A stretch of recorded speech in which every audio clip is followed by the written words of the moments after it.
goes in here, and he's realizing he's going to have to try to go for the outplay. Kraken getting one knock, but he's so low here. And Julius is going to be able to finish him up. First things first, he opens it up and just unloads 46 in a massive amount of trouble. Fazza taking some shots. There's the down under control. Moomin may have a chance here. Jumping around. One person left alive.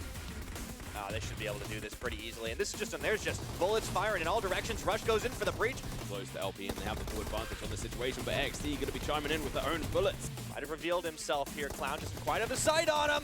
And it looks like it's just a matter of time. That's going to be it. Thank you, Gandalf.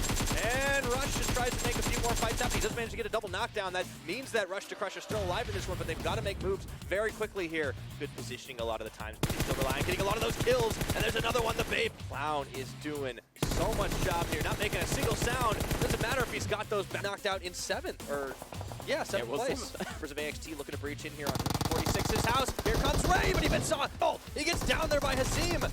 Turns it around. There's still Clown. There's actually still 2 more members remain. We want to see more from them. LP, after nearly getting knocked after a chicken dinner in round 1, managed to stay into the top 2 positions. And Issa just, at this point, you can just relax. You're in a 1v4. You can literally only do better, and that's going to be it. They get taken out in 2nd place. But how about this? Loot 46. LP are going to actually pop out of this one and try to light up SWAT 69's couple of cars. And it looks like to be able to get all of his teammates back up just in time, though. KS come in, and they finish eventually, but Nightmare's going to fall to Ari. It looks like they did manage to find him, and here's the wrapper on the side. Light Pirates have to see this one coming with his rocket. He tries to open up, unload fire. That's 1 down, looking for 2. He finds it! Is that all 3? No, not quite, but he does manage to... Mushrooms go up, and Aras sees him. The trap, the bait. And he does manage to find Koro. There's going to be even more nades coming for the time being, but with Islam knocked. He's going to go get an angle, but he's being spotted. LP! And that's going to be it! Okay, there we go. 3 teammates. There we go. There's going to be the breach up, and it looks like he is completely outnumbered right now. 7T. Are they going to fall right here, right now? Posted up in this one compound, but Mustafa's got his sights trained on him. Good shot onto Lord. You've got to be kidding me. Oh, what are you doing? They're powdered each other. Luckily, Nightmare getting the down onto Mustafa. And now it is only going to be Wolf. The last man to try and hang out here. Good use of cover by Nightmare, and Wolf nearly getting dropped down. It's even on the health bars, the rest of L&D. And all of a sudden, these fights keep on happening. It's going to be 4 teams remaining, 12 players up. Oh. Drugs and Needle trading fire onto one shot. Is he going to be able to land at any moment? There we go. There he goes. They know each other. They're there. He's going to peek out the corner. Hey, yes, but you know what? One of the fan favorite teams might be able to get another kill here. That's going to be it, though.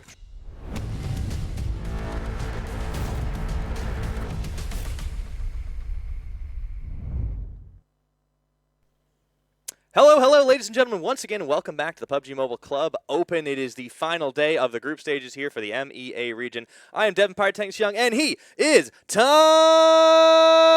Freeman Pickering. What's going on, dude? You forgot the wonderful bit. So. I mean, you are wonderful. I thought that was assumed by now. Yeah, exactly. It took up too many syllables. I need to save them for more of those O's in your first name.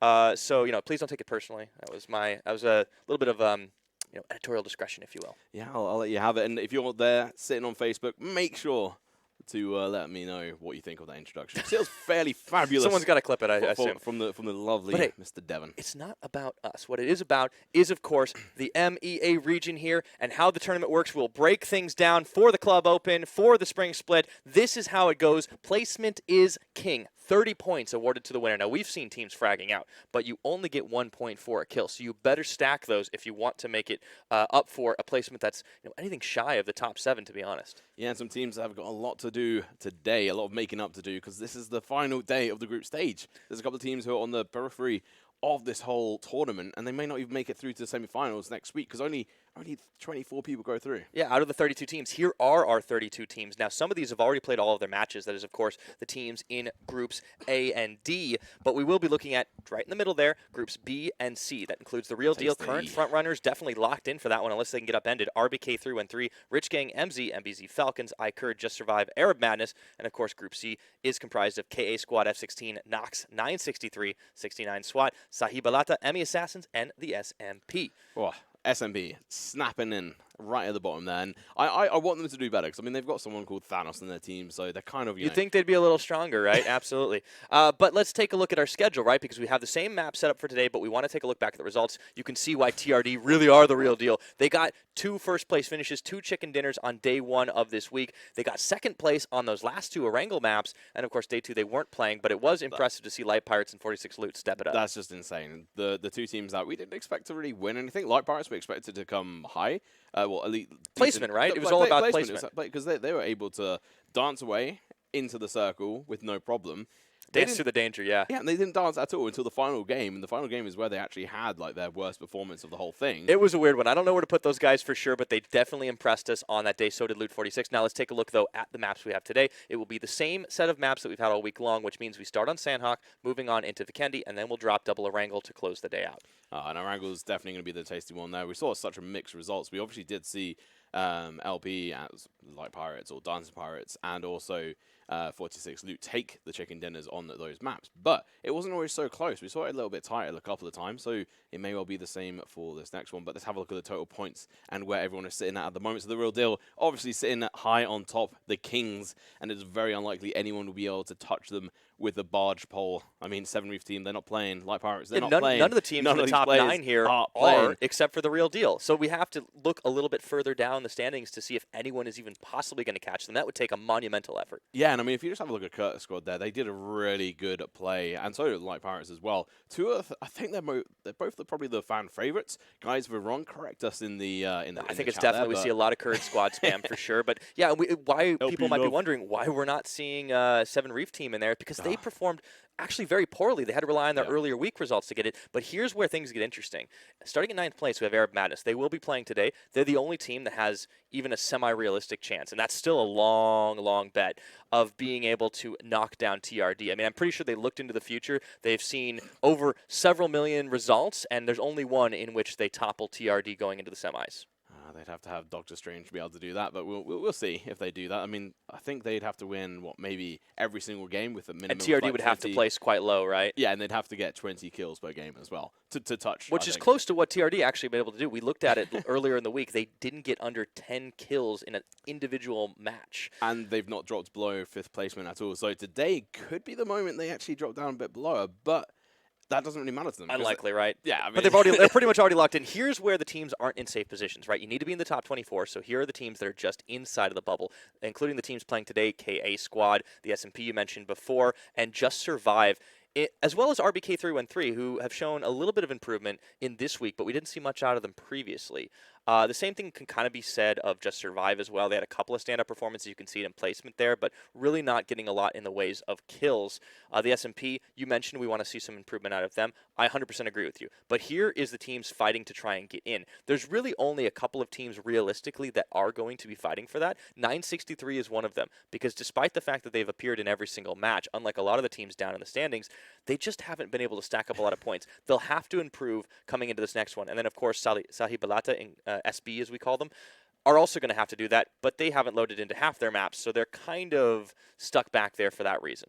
Yeah, I mean, if you theoretically say that they got the exact same results and they played the same amount of games, they would actually be placed a lot higher than they are now. I mean, they're only just below 963, and they've played half the games, which is insane on that front because they've got over double the amount of kills and only under half the amount of placement points as well. So could see some interesting things from them today if they do turn up. The teams below them, like ME Assassins, we won't be seeing them, so we won't move further up for obviously reasons, and there's a few of the other ones just due to them. They weren't active throughout the tournament, but we'll go on and go forward. So I'm excited for sure. And obviously, first map is going to be tasty. Sanhok with some. It's always been good. I mean, that's the thing. I had my reservations about Sanhok a little bit because I was thinking it's a small map. It's it's an older one. It's gonna have maybe a couple of issues with competitiveness. We don't usually see it on desktop PUBG, but the teams have taken to it. We've seen some great firefights. I'm also excited for Vikendi because that's where sometimes these teams pull these crazy strats out. We see a lot of urban warfare, and some of the teams that don't get a chance to shine in the more open fields of Erangel or Miramar get a chance to do it. Yeah, it's really going to depend on where the circles land on this one. If people get favored, we did see it a couple of times yesterday. But it's not only about the them getting the favored. We see teams like 7 Reef T and also TLD able to rotate in, get the circle, and get some really good stand-ins. Yeah, now, of course, if you missed any of that stuff and you want to be able to catch up on the standings, or even just look at the team rosters and see who you want to throw your support behind, you can go over to our website at clubopen.pubgmobile.com. It's right on the screen below to check all that information, including the up-to-the-minute standings. And in addition, you can also subscribe to our YouTube channel. It is youtube.com/PUBGMobile Esports to catch not only the Middle Eastern region, but all of the regions participating at the PUBG Mobile Club Open in the spring split here. And don't forget to smash that subscription button. And, of course, ding-dong that notification bell. And you might just hear more of this lovely voice over there. Don't miss a single minute of the action. Of course, we are in the final day of the group stages. After this, as Tom pointed out, it trims down from 32 teams to 24. Now, with a couple of our teams not loading in, we're probably going to see just about everybody involved in it. The competition gets a lot tighter because then, after 2 more weeks, it gets to the regional final stage. Yep. Only the 16 best will be there. So this is the chance for the teams that have been lagging a bit to level up. Yeah, and I mean, one of the interesting points is the fact that it's going to be wiped. There's no the scores from this week, these past 2 weeks, are not going to be carried through to the final semi. No, but it will affect where you get placed, which group you get placed in, because there will be 3 new groups, right? And it's kind of like back and forth. The first place will be in one, second will be in another, third in another. We'll, of course, tweet out that information as well, so you can follow our Twitters if you want to see more of that stuff. In addition, a little self-plug before we get underway. Make sure to follow Devin on Twitter. It's Pyrotechnics. We free men, YT. There you go. But the point I was going to get at is ahead, we've actually seen some really impressive performances coming out from 46 Loot and Like Pirates yesterday. Leveling up from what we saw before, especially in 46 Loot's case, where we saw almost nothing. Exactly. Until yesterday. If they decide not to hold back this time in the semi-finals, we could see them just trample all over. I mean, if they play like they did today. But the groups are going to be completely different. It's a different sort of style. The pressure's on. The games are going to be played differently. So it's going to be interesting to see. So make sure to tune in then as well. Also, TRD's in this group match today. So this is going to be interesting. This is a preview of what is very likely going to be this. I think at the end of the day, favorite for champion in terms of the ME region, and that is a scary thing, which means any team competing against them are likely going to have to avoid them until the last minute if they want any chance of grabbing those 30 points from the chicken dinner. But we will see as we get underway. We are on Sanhok for map number 1. The plane's coming in from the southeast corner, and always keep your eye on where TRD, Hackshot, and the crew are going to be dropping because you might just want to avoid that spot. Yeah, and it's quite a decent plane for a lot of these teams to be able to drop in. I mean, TRD don't have a specific area. They are dropping in on Sanhok at the moment. They tend to go wherever the wind takes them, especially with the fact that they don't really have to care about the points too much. Yeah, you mentioned they've been hot dropping the last couple days. Look, you can see they're actually looking around on the map, and you can see that they're looking at SWAT 69 here, or 69 SWAT actually, and they're like, oh, okay, they're going boot camp. So are we. Easy peasy. They want to go in for those frags. They want to punish these teams, and they want to show off to these organizations who are watching these streams, watching their talent, and actually be able to prove themselves that they have the skill and ability. And we do see actually on the eastern front, there's not actually too many teams on that big island, apart from in the boot camp, Kambong, and also Takmoko just above that as well. So it's an interesting circle coming out here. Center is close by to Quarry. Yeah, so I think boot camp's definitely going to be a good spot to be if you are TRD or a team that can actually avoid them, but looks like we might get an early firefight. Meanwhile, the rest of the team's not too far away, a couple of them outside the circle. We will get things underway with this 69 SWAT versus TRD start, though.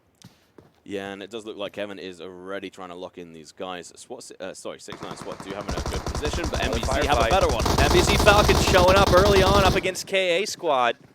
This is a little bit rough. They've already got a knock onto Haji. Into the trees they go, but that's not the greatest to cover, especially when MBZ are coming out with accurate fire.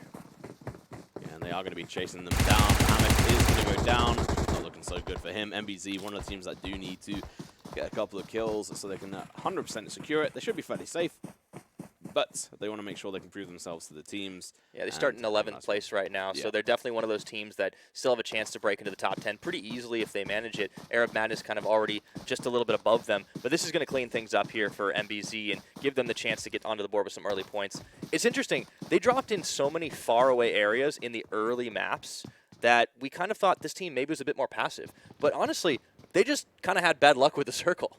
Yeah, I think last time we saw them, they played a little bit better than they did before, so might be good to see them play a little bit more aggressively, and that's exactly what's come out. And then if we actually have a look, MEA have joined the server. Yeah, so they decided to load in after all. And it's a long climb back. Yeah, for those of you not really sure what the team story were, is there was a ruling issued against the team, specifically against Falcons, because he was using a unapproved device. Points got reset for all the games he was in. Unfortunately, that was all of MEA's points, which means this is their last chance to try and creep back into the top 24. They could do it, though. It is possible if they really wanted to. If they got, I think, within the top 5 over the next 4 games, plus a couple of kills, they could actually make it. depending on the performance of the bottom tier teams as well at the moment in the bottom of the 24.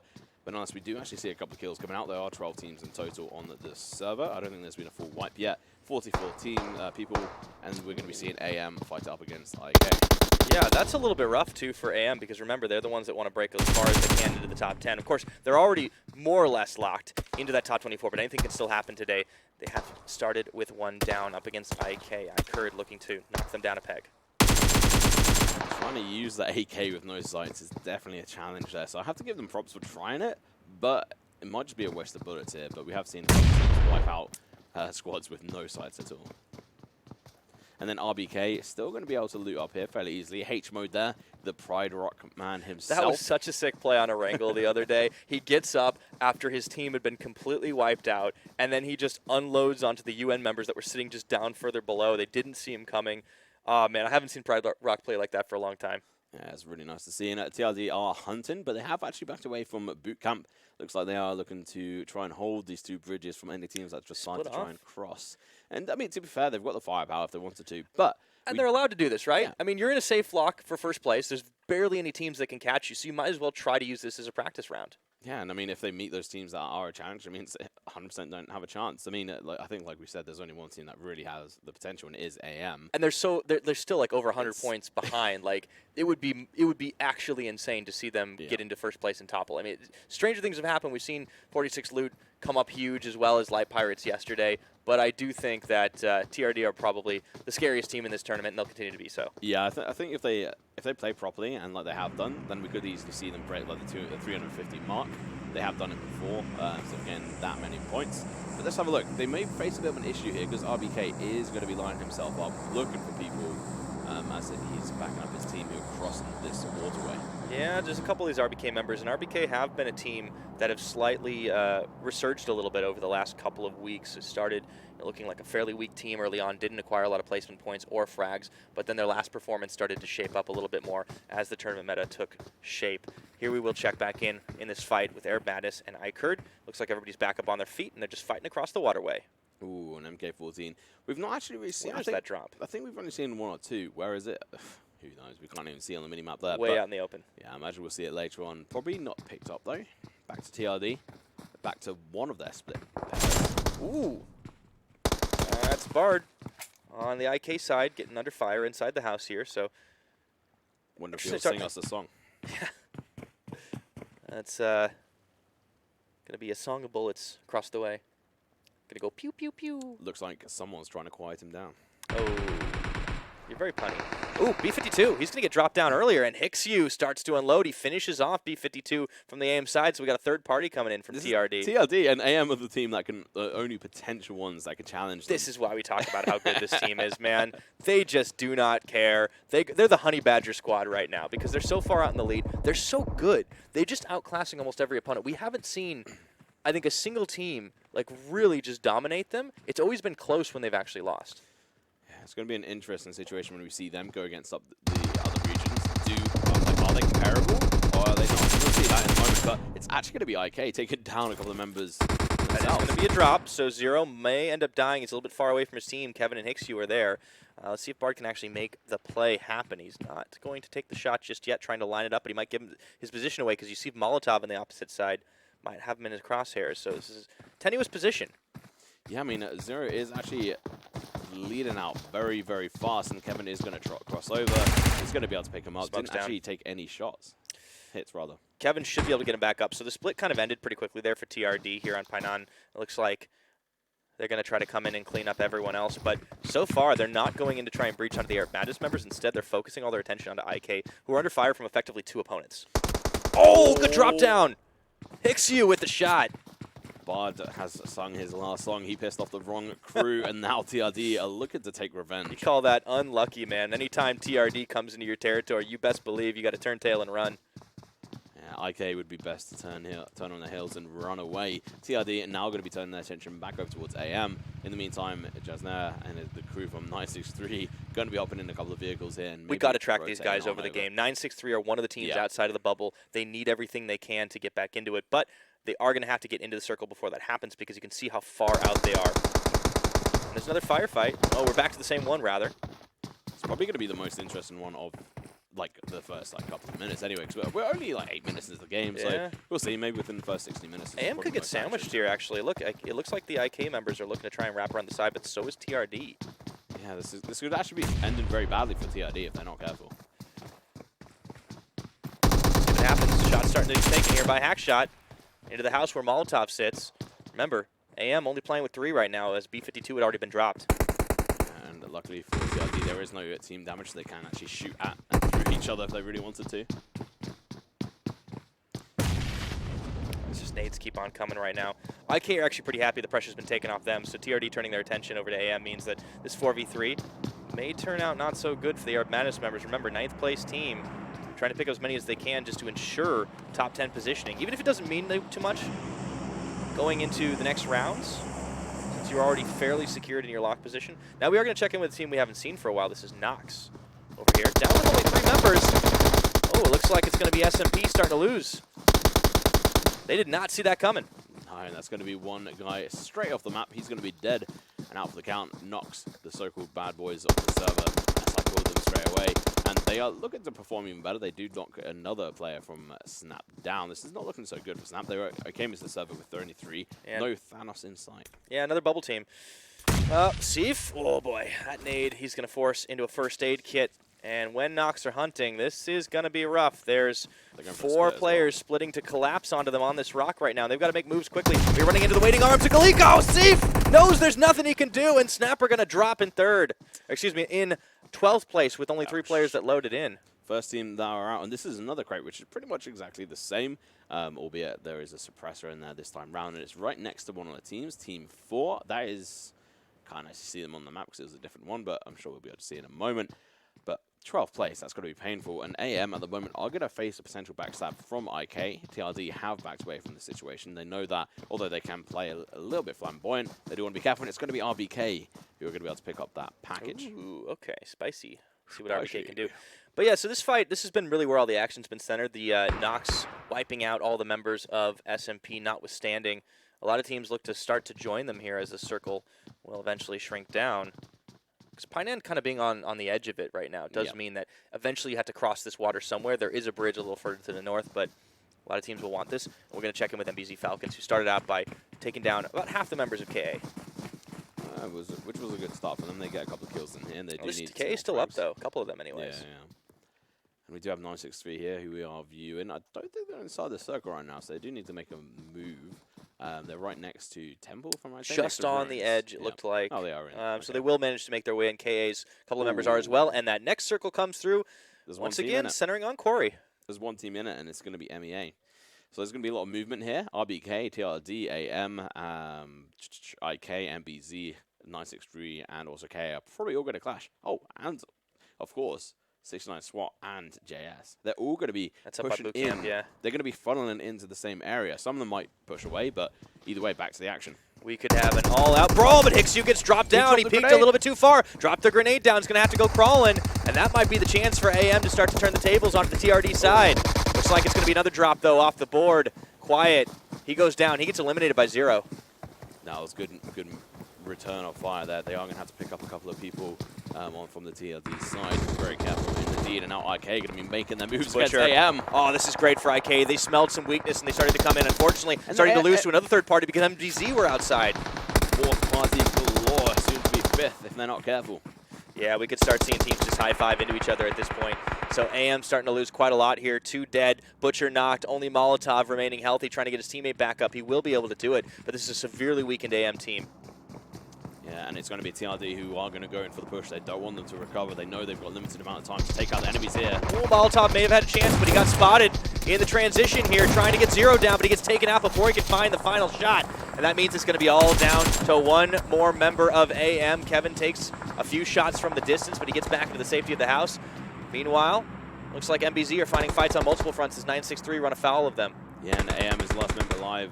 But he's going to go down to IK, and they're IK, in trouble. They've already got 2 members because MBZ have been brutalizing them. Yeah, that's going to be UT Boom. He's been able to find a couple of shots as well, and he's sitting right outside this house where Rowan is, rather, and that's not going to be easy. Going to let him crawl to his teammates, but it might just be the bait. In fact, it should be. Kramek not going to go forward here. Oh, he's actually gotten away behind the side.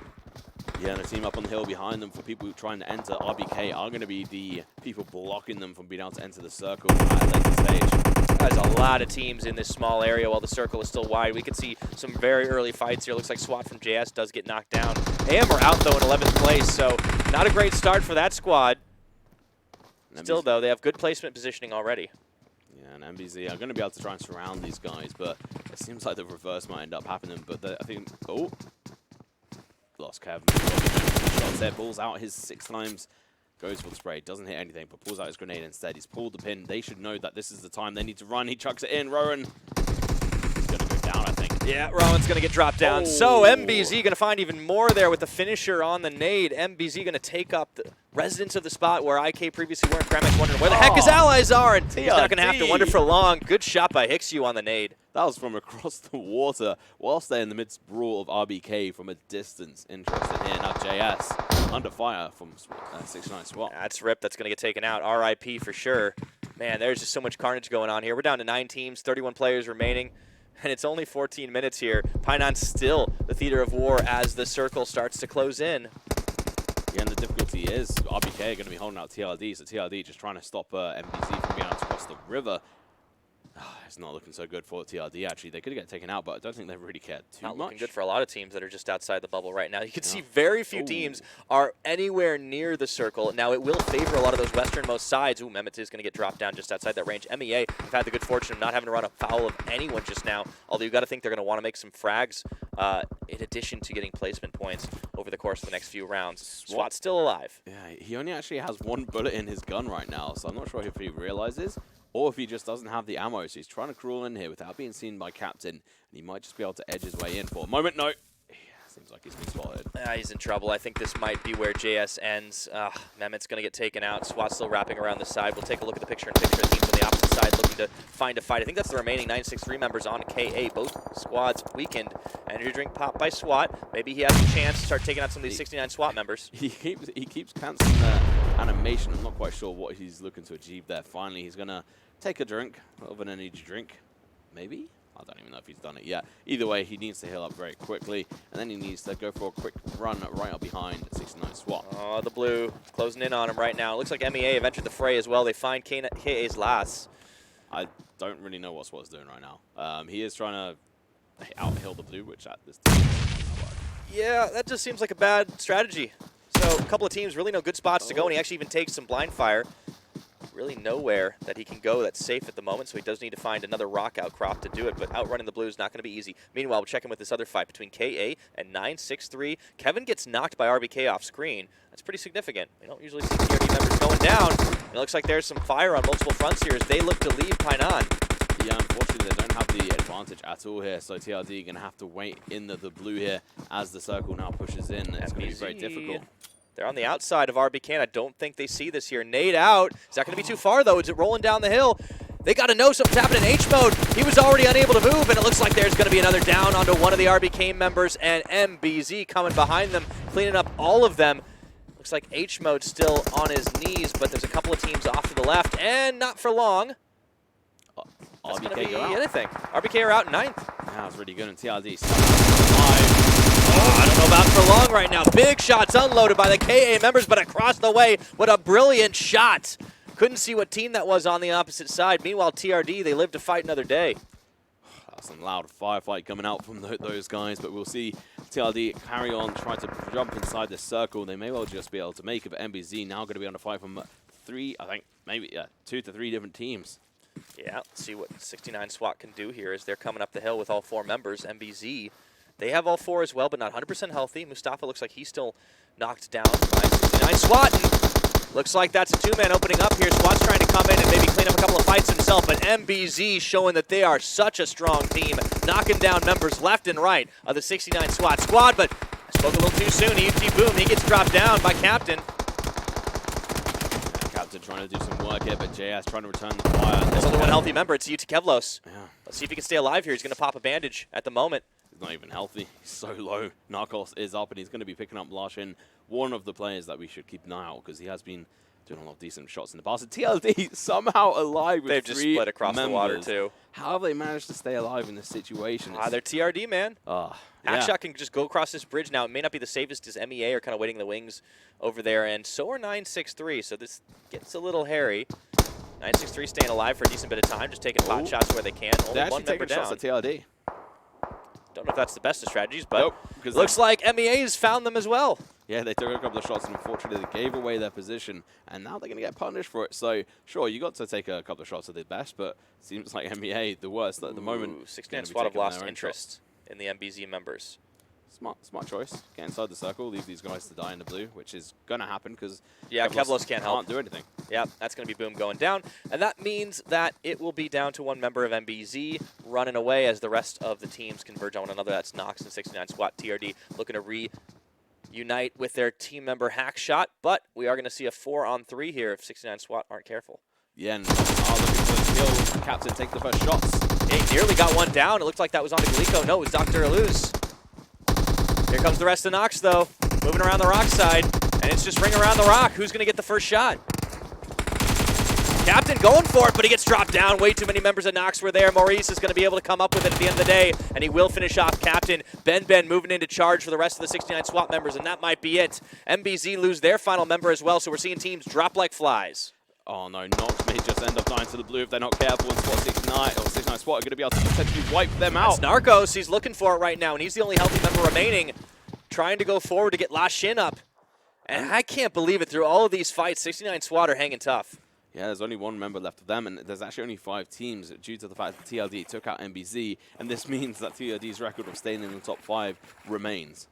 Somehow. Still intact right now, and another team is going to get dropped down. It looks like Ben loses his life, so does Dr. Aluz, which means Nox go out in 5th place. Not the finish they were hoping for here, but the fights aren't over yet. Hicksu discovers 963, so does Zero, and they should be able to polish them off. This is a real mismatch fight in terms of player skill, and it's only going to be Yesnaya remaining.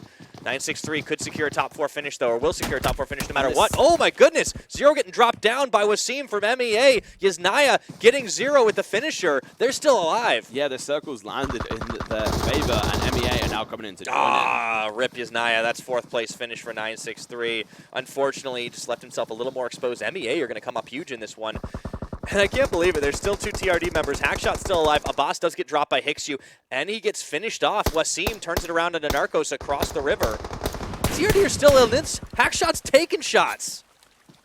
So he managed to kill one member, or knock him at least. He's the last remaining TRD member, and to be honest, he could still take it all. But MEA are creeping up from behind. This is going to be rough. Only 3 teams remaining, 5 players left. It's down to one team member from TRD, 1 from 69 SWAT, and 3 from the Middle East Assassins. Yeah, and MEA in such a big advantage right now, and 69 SWAT lash in across the way. Oh, Hackshot, he's got to get in the water. He can't do it. And that's going to be TRD going out in 3rd place. And it looks like this should be all for MEA unless Lashin can 1v3 clutch across the river. He's not got the circle with him, but he has to make moves fast using the cover he has. Oh, and he's going to go in for the M24 shots. He may well be able to hit one, but they're going wide, and he realized, so now he's going to be stuck peeking from one of the other angles. Oh, God, this is so tense right now. He cannot afford to peek. There's still 3 members from the MEA side remaining. He takes a shot, but he unfortunately is going to get dropped at the end of the day. MEA pick up a chicken dinner, and they have to be feeling pretty great about that. I mean, mad props to MEA there. I mean, we said that they had to get the wins, and they have started out very well. 6 kills and a win. 36 points in total, which is the total amount of points they've actually got. So they need another 3 of those. Yeah, if they do, they can definitely secure themselves a spot in the top 24. There are a lot of teams down further that haven't acquired any points from not loading in. So there's definitely still a chance for MEA. Glad to see them coming back into this. Despite the ruling, they are fighting it out. And you know what? 963, they managed to get 4th place. They only managed to get 1 kill on 0. That seems a bit par for the course, but we are seeing them find a way to survive, and that's the impressive thing. I mean, yeah, just trying to stay alive is going to be the main thing for them because they're not really able to do too much in firefights. It seems they're a bit like a, I don't know, like a dog just trying to like chase a car, I guess. And in this case, the car was TRD, which is never something you want to do because they will just back up and run you over.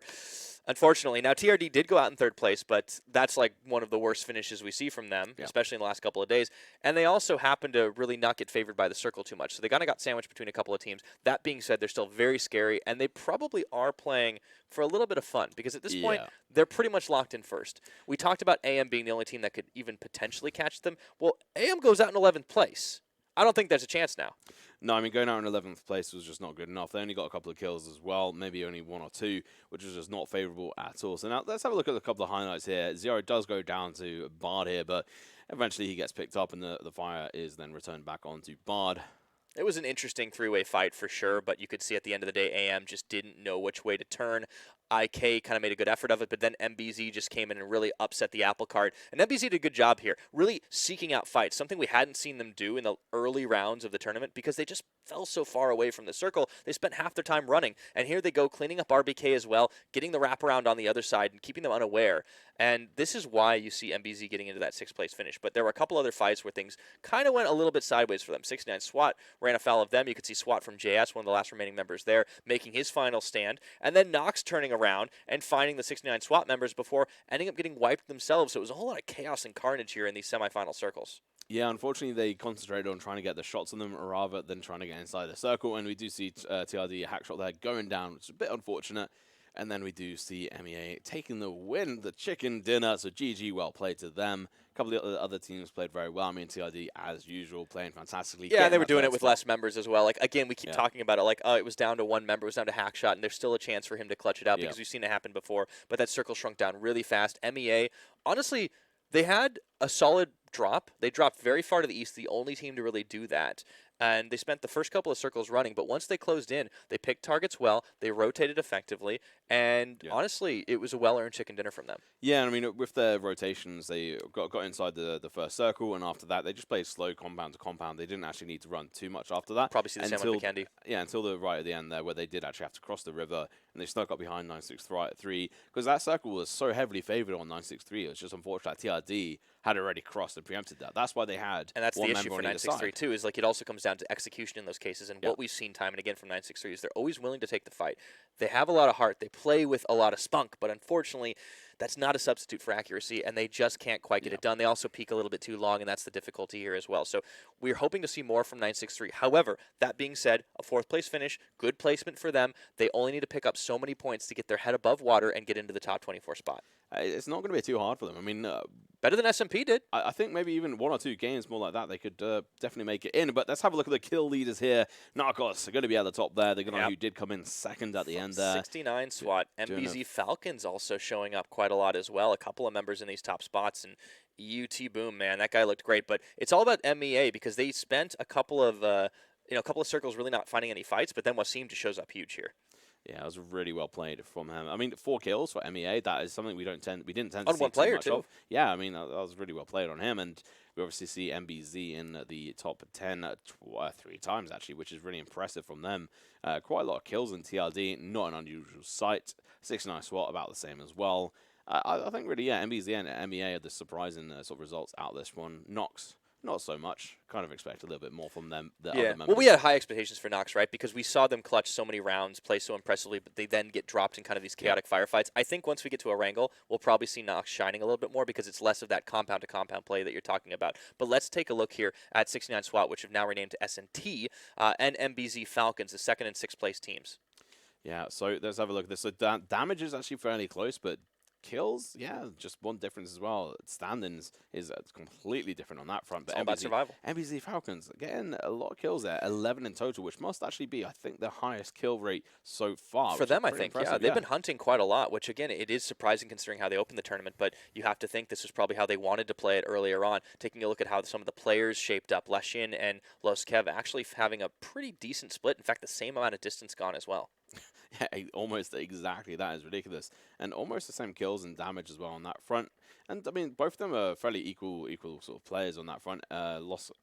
Kev was actually the last person remaining on his team, ended up dying to TRD. And then let's have a look at the two silver I think members Mustafa went down really early. Yeah. I don't remember seeing him in a lot of those later firefights, and as you can see, he covered a little less distance than the rest of his teammates. Kev Los, as opposed to Los Kev, also did okay. Not quite as well as the rest of the team, but nonetheless, MBZ did retain 4 members for a while, and we'll see a few more of them here. Its captain comes in for 69 SWAT, gets 1 kill, gets a little bit of damage before going out, but he does last a little while longer. And EUT Boom, I think he was the big carry for the team for sure. It's not just in the kills. We saw that guy always lighting people up and getting the downs. Yeah, and he was able to sort of back up his teammates and just pick them up when he needed to, and also just sort of hold the angle so that if people were trying to push, he just shot a couple of bullets and they'd back away. And then we have the big boys here, the Narcos and not UG Script. Narcos was definitely the big one for sure in this case. He only has 486 damage, so he really didn't actually do too much. He was just finishing off the shots. He's just stealing a couple of shots, but that's who gets the points, though, man. That's how you play it. So fair play, and he also managed to secure 2nd place just by chance of being on the other side and hack shot getting spotted there. No, that's very true. So that, big shot there from 69 SWAT, or SNT as they like to be called now. So only 3 matches remaining to try and decide who's going to be going into the semifinals here. This is huge right now, and I think some of these teams putting in the extra effort at the finish line, even the teams that are safely qualified, this shows that they definitely want to place as high as they possibly can before the end. But if you've missed any of the action so far, want to catch up on what's going on, or maybe just check the rosters and the teams, where they come from, who you want to cheer for, all that good stuff, you can head to our website over at clubopen.pubgmobile.com for all that information. Right on the screen, right below. It's fairly easy to do. It's pretty simple. You just type it right into your browser, easy peasy. Or Google it. You can just Google PMCO and it'll pretty much come up. It's nice and easy. Speaking of, what else will come up? Also, the website where we're going to be broadcasting everything. You, of course, can go to our YouTube channel. Is youtube.com/PUBGMobile Esports for all the information. And, of course, all of the live feeds, including our region for the PMCO 2019. And in addition, you can go ahead and smash that subscription button and ding-dong that notification bell. Make sure you don't miss a minute of the action. I hope you've been watching along for sure, because it's been very exciting, looking forward. But it looks like we will be going to a quick break. Before we load on to Vikendi, it is the final day of the group stages. You don't want to miss this, so don't go anywhere. Don't touch that browser. We will be right back.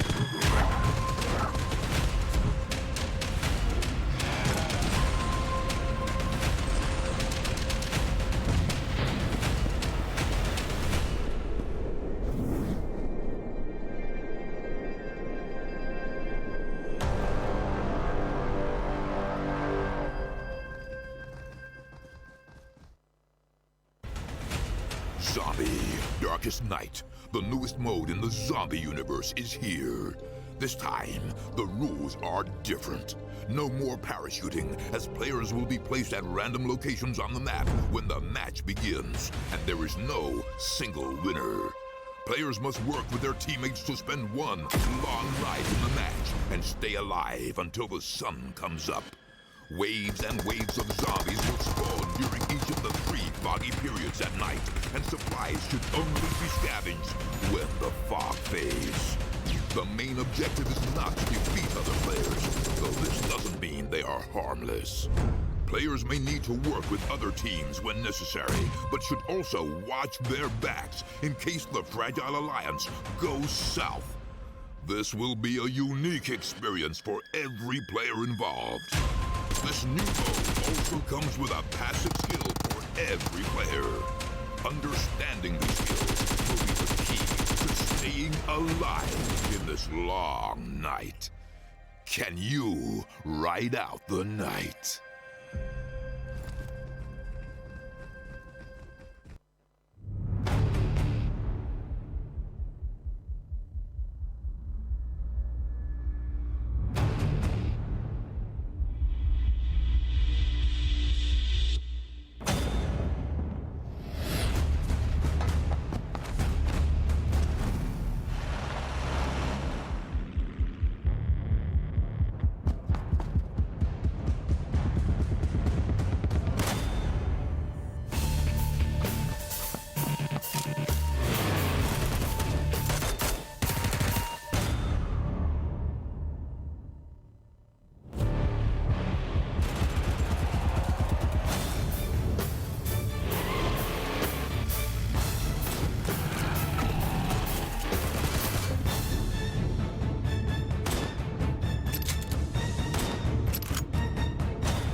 play PUBG Mobile for free.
Welcome back once again, ladies and gentlemen, to the PMCO. This is, of course, the PUBG Mobile Club Open.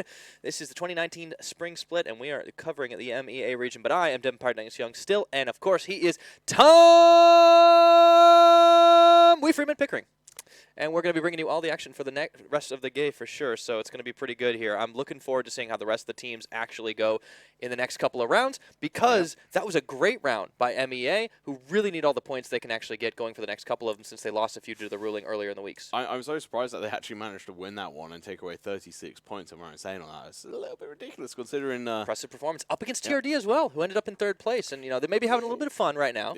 But they still definitely put in a good showing. I think 69 SWAT also looked pretty good. But also 963, who aren't qualified yet. They need to break into the bubble of the top 24, because after the next 3 rounds, there are no longer any chances for the teams outside the top 24. There's no safety net. Once you're outside the 24 mark today, you're out. That's it. Yep. No more chance at $2.5 million. That is at the end of the rainbow here, and that rainbow is real, and we're helping to run it along. And obviously, at the end of the path, only one MEA team makes it, and we'll see some of the contenders here, and TRD making it up at the top there, 294 points. No surprises here at all. They have 202 just off of placement alone. They've already picked up 92 frags over the course of 9 matches. They still have 3 in hand for most of the top teams that have already played here. You can see MBZ Falcons cracking into the top 8 here. No surprises for them either. They had a great round themselves. Might have gone out in 6th place, but it didn't matter. Placement has definitely been their thing, but look at the kill points. Tom, they're starting to stack those up, because that's a team that have wanted to fight, but in a lot of their matches, they've just dropped so isolated. Are they a team that we kind of caught off a little bit too early? Maybe we did. They could definitely be one of the contenders that we didn't expect to do anything, because they play completely different in that game. And look at our man, let's say AM, they are in 10th position. They're 1 point off of IQM. I mean, you're already in a safe spot, but you want to rack up as many as you can, and especially in the last couple of rounds to show how strong you are. And we're getting close to the bubble here. 963 do crest into the top 24, but they're not safe just yet. SMP also in there as well, but it's only a 7-point difference between those two. Remember, you just need to be in that spot. K Squad in 17th place, looking to climb up a little bit further. RBK313 as well. And, of course, IK, who were involved in one of those early fights, still maintaining a 22nd position. I think 963 might actually just be able to secure that, if I'm right in saying. Actually, no, because there are two teams who are going to be pushing up. It's going to be MEA and, MEA and SB. Also Yeah, SB because TUB have already been pushed out, which means effectively they're out at this point because they have no more chances. They played all the matches they're going to. You see 10. They didn't load in for a couple of them. SB haven't loaded in for a lot, but they are playing today. And the Assassins, who lost a lot of their points due to a ruling, still nonetheless are a strong team. They picked up 36 off that chicken dinner. And honestly, if they do that again, they're on the crest of making it. Yeah, I mean, they've already pretty much caught up with these two teams who are just above them. If they have a couple of decent games, they could. I don't see it not being possible for them to make it in, but let's have a look as we go into the second map. It's going to be Vikendi here. Will it be a Dino Park one today, though? Maybe. We had a chance for it yesterday, but this is going to be a pretty good plane path, in my opinion, because it's dropping just from the south over the north. There's chances for teams to drop directly onto Cosmodrome. Maybe we'll see some Trevno play. And it looks like a lot of teams actually are starting to head out westward. And maybe we will see that Dino Park circle. Yeah, and TRD haven't dropped yet. I think they're still waiting for a couple of teams to drop. And oh, Thanos is in this time, so SMP have a full squad. That's always good. It's good to see because it's never fun to see teams without all their players. I mean, it was like the first Avengers movie where Thanos was just off screen, you know? That's not a spoiler. That was 2012, folks. He just had Loki doing his work instead. How come there's no Loki on that team? I'm disappointed. Well, there's a good reason why, but either way, TRD are going to be headed on over to Goroka with, actually, I think that's like 4 different teams in total. Oh my goodness, this is going to be an absolute blitz right now in Goroka. And I think a lot of the teams are seeing that. They're like, nope, do not want. Even TRD are like, hang on a minute, we want to get that 350-point mark, so let's calm it down a little bit. Let's play our usual play, and the circle is probably a big dominant north factor as you could expect right now. Look at Cosmodrome being on the right center of it. Same with Coal Mine. This is bringing out back familiar sort of areas from the first game of the second day, where it did around the same as circle, and I did right next to the river. But I think TRD want to secure a more central position so they can kill people. Kill people as they rotate. Once again, MBZ have such a far way to go to get into the circle again, but at least they have a team to face off against. 963 will be there. But we'll start checking in with the teams that have posted up. Here we see IK. And they actually had a decent showing in until MBZ crept up behind them and pretty much slit their throats up behind them. It was like, nope. It's a quieter start this time. I'm sure they'll be happy about that.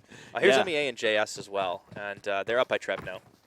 Yeah, I mean, JS are a team that could bring in some surprising results. We've seen them do some interesting things in the past, but they're going to have to do a lot of work for that. And talking about a lot of work, SB, one of the teams at the very bottom, trying to get inside that bubble, could easily do it, especially if they take down 69 SWAT, or SNT as they want to be known now. Azrael looking to try and take an aim here. Yeah, SB really need to make some tracks right now. They lost out on so many of their matches, but 69 SWAT, they seem pretty warmed up. Let's see if the S&T boys can make it happen. This is Narcos already getting knocked to start things off there, and it's Mustafa who's going to start opening fire, but it's just blind. Kind of pre-fires a little bit too early. Looking for Azrael. And that's going to be a Tommy gun, one of the usual guns on the map so far. Maybe we'll see people move away from it, but it is a first pickup, so we'll see. It's an interesting one. Yeah, he's fighting them in his panties. You don't see that a lot on like desktop PUBG, right? I guess we don't see Vikendi either. Yeah, I mean, we haven't seen Vikendi yet, but we also never see Tommy gun because it's pretty much a dead weapon on that front. People only favor ARs and maybe some. A little different in mobile PUBG for sure. Yeah. It's pretty much set up. It's been around for a lot longer, but we are going to be seeing the pickup coming out from Captain onto Narcos. So they have to be careful because they're going to get pushed on here by SB. Alrighty then. Should be able to get the res up. SB moving in. But if they can get some early frags, win a fight, not lose too many members, that starts to move the ball for them. It's not safe. They are still out of the top 24 positions with 3 more games, including this one to play. Yeah, so SB, they've had a fairly quiet sort of gameplay due to the fact that they've played so few games. And then if we have a look at a couple of things about them, I mean, obviously, like you said earlier, they've only showed up for half their games and outside the bubble at the moment. But as we've seen in this match so far, they have actually been pretty good in firefights against these guys. That's the key, right? It's like when they actually are in the games, they're not too bad. It's a lot of their point losses are from the fact that they just end up not dropping in sometimes. And, you know, that's unfortunate, but you got to be there when the lobby closes. Now we will keep our eyes on JS up against MEA. Now this is pretty lopsided because just the way MEA played last time and the way they have been playing, even though losing some of their points, JS just haven't been on the same level. They're one of the teams that really needs to shape up or they're going to be shipping out. Yeah, I mean, they have proven sort of decent in the past, but it seems like it has been a little bit lackluster in the recent games. But we could see a little bit more of an interesting trend coming out from them very, very soon. And then having a look at a couple of the other teams. I mean, yeah, so S&T coming in here, being fairly consistent, but they haven't really shown up too much since that first day they came in with SWAT 69. Where that was such an epic shootout on Miramar, man. It was so sick to see. Yeah, and they obviously came second in that game, but still showed it up. Let's have a look at Port here. It's going to be KA. They've been a bit of a fairly quiet team as well. I mean, they've been sort of around that sort of middle area in the sort of scoreboard, not really been achieving too much, but you know, we're trying to prove that they can live up to performance of some of the better sort of Iraqi teams like KS. It's kind of a tough spot to be in when you're one of the middle tier Iraqi teams, because you're kind of fighting for a lot of your countrymen's support, and KS has been that fan favorite team. Now they aren't playing today, but they are well and surely locked in to the semifinals as well. But K has been one of those teams that have been trying to kind of bring up not the rear, but bring up the middle of the pack when it comes to a lot of the Iraqi teams. Let's see now as TRD and AM will be facing off against one another. Yeah, so still a little bit of distance between them, and TRD are going to start rotation, so AM may well be looking for a bit of revenge here, because last game they did get pushed in to high corner by these guys. Ooh, but sure. Shots coming out. Didn't quite find the shots he was looking for. A couple of them actually onto Hackshot, but it's just him solo driving through the plains here. And might have just been going for the scouting. But again, TRD can afford to have fun. Yeah, they can just do whatever the hell they want because they have the points, but I think they do want to go for as high points as they can because that is the ideal situation for them. But guys, if you are obviously a fan of any of these teams, please do let us know. Also, make sure to join in the chat on Facebook or on YouTube, and make sure to tag your favorite team or just do the hashtag and the team name. Like, for example, hashtag KS or hashtag TRD or KA, whatever. We're going to see KS in the chat, even though KS aren't playing today. That's how much support those guys have. It really is impressive to see how much people are actually following them. Oh, boy. Yeah, we are going to be seeing the push out, and also a couple of shots coming in from RBK onto TRD. Looks like TRD are not going to have any rest there. Hackshot just trolling around. I think, you know, just keeps driving, man. I think he may just be getting some information for his team. Like, hey, guys, I'm just going to go and find out all the positions of the teams just by driving around, and now he's returned home.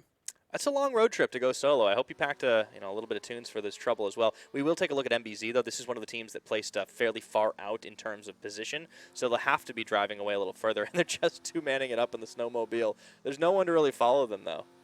No, I mean, they're going to be trying to go in for the hunts and for those kills. They've still got quite far off to be able to go. They do need to get a couple more kills, obviously. It's Dino Park! Your favorite area. Yeah, but unfortunately the circle is nowhere near this, so 963 just kind of stopped in for a quick afternoon, and they're out of there. So no Dino Park in the first in the group stage. Maybe we'll see it in the semifinals. We almost had it yesterday. Here's where the circle is, by the way, in case you guys were wondering. It will center on Cosmodrome, and a lot of teams up to the northwestern side, just north of Garaka. I wonder what TRD are going to go up to, because they've actually figured out some of the positions of the teams on the eastern side. They get the center so fast. I hope they actually go for a 2-2 split on either side of this river, because that actually fixates them then for the future. If it goes on either side, they have a way to get across and defend each other, or at least plan for the future. All right, looks like a couple of scattered shots are happening, but no serious fights right now as the teams scatter to reposition. Still 13 alive in all of this. Captain has been knocked, however. On the 69 SWAT side, RBK engaged in a fight. You can see there's one downed member, but RBK are leaving him for dead. Yeah, and for dead they will be. SWAT, RBK can definitely go for them, but they've got one down player on each side, so it's actually about, it's an equal sort of situation between them. But I think RBK have the advantage here in regards to positioning. So we'll see what ends up happening there between these guys. I mean, 69 SWAT are inside a building, or SNT as I should get used to calling them. When Changing the names in the middle of the tournament, man. Well, you know what? They could have done it on day one when there was a SWAT 69 and a 69 SWAT, but no, they got to do it on the final day of group stages. Come on. You know what? Nades in. I'm calling it. We're just going to call them 69 SWAT. There we go. Change the tags. Ooh, good shot. It looks like Lashin's going to get knocked down. H mode going beast mode. He was the hero of RBK on Erangel a couple of days ago. Narcos will be there to get the res up, but that might buy enough time for one of the RBK members to actually go and res his teammate. But he's not going for it. Can't get out of that cover. Looking for another nade inside. I don't think they see this, but they are moving away. So scattering just in time. Lashin cannot afford to tank another one. Looks like a Molotov should come through. H-Mode is going to get knocked down by Mustafa through the window. But Narcos standing in the flames. He's going to have to get out of there. Up to the rooftop they go. I think a lot of these teams actually have to learn a little bit more about the grenade timings. And Mustafa jumps out, gets a kill, and that's going to be RBK. That's the wipe. Knocked out. Wow. Oh, my goodness. Didn't expect that one. It looked like it could have turned around. But at the end of the day, it was going to be 69 SWAT coming up clutch here. MEA, there's a care package outside here. If they care to grab it, there's an AWM inside. AWM will be pretty useful for them. Hopefully they see the red smoke billowing above that package. Should be fairly easy for them. And Snap, they've got all 4 members this time, and hopefully Nox don't find them and wipe them out early this time. That's unfortunate for RBK, man. They looked so much better the last couple of days we've seen them play, but yeah, they kind of picked a bad fight early on, and it's rough. You know, you have 3 members on one side, 3 members on the other, but the house advantage was a little bit too strong, even with the good nade timings. You can see that 69 Squad are a team that can drop themselves out of a building, turn things around, and they took the fight. Yeah, and, oh no, you know how I just mentioned Nox and Snap? Yeah. Now, Nox literally just turn up a couple of moments later. That is just good timing, but they are going to be driving away. And just reflecting on what you said in that conversation there about the RBK versus 69 SWAT. So grenade timings, it's kind of what I was going to bring up, is the fact that a lot of these guys do hold on to grenades, but they tend to either blow themselves up or put them away because they don't realize that they need to hold it for a certain amount of time and then throw it in. So there's not enough time for these guys to run away, which is exactly why they lost that fight. But we'll get back into that later on, as we are going to be seeing AM going for the rotation here, potentially coming up on top of 69 SWAT. Yeah, healed up 69 SWAT as well, kind of posted out here. So this could help them out, but remember, not for nothing, AM were one of our top teams. They may have had a bad round on Sanhok. Vikendi a little bit more room to breathe. However, there's still a lot of that combat, you know, a lot of urban areas still within these next couple of places. They can go compound to compound if they want.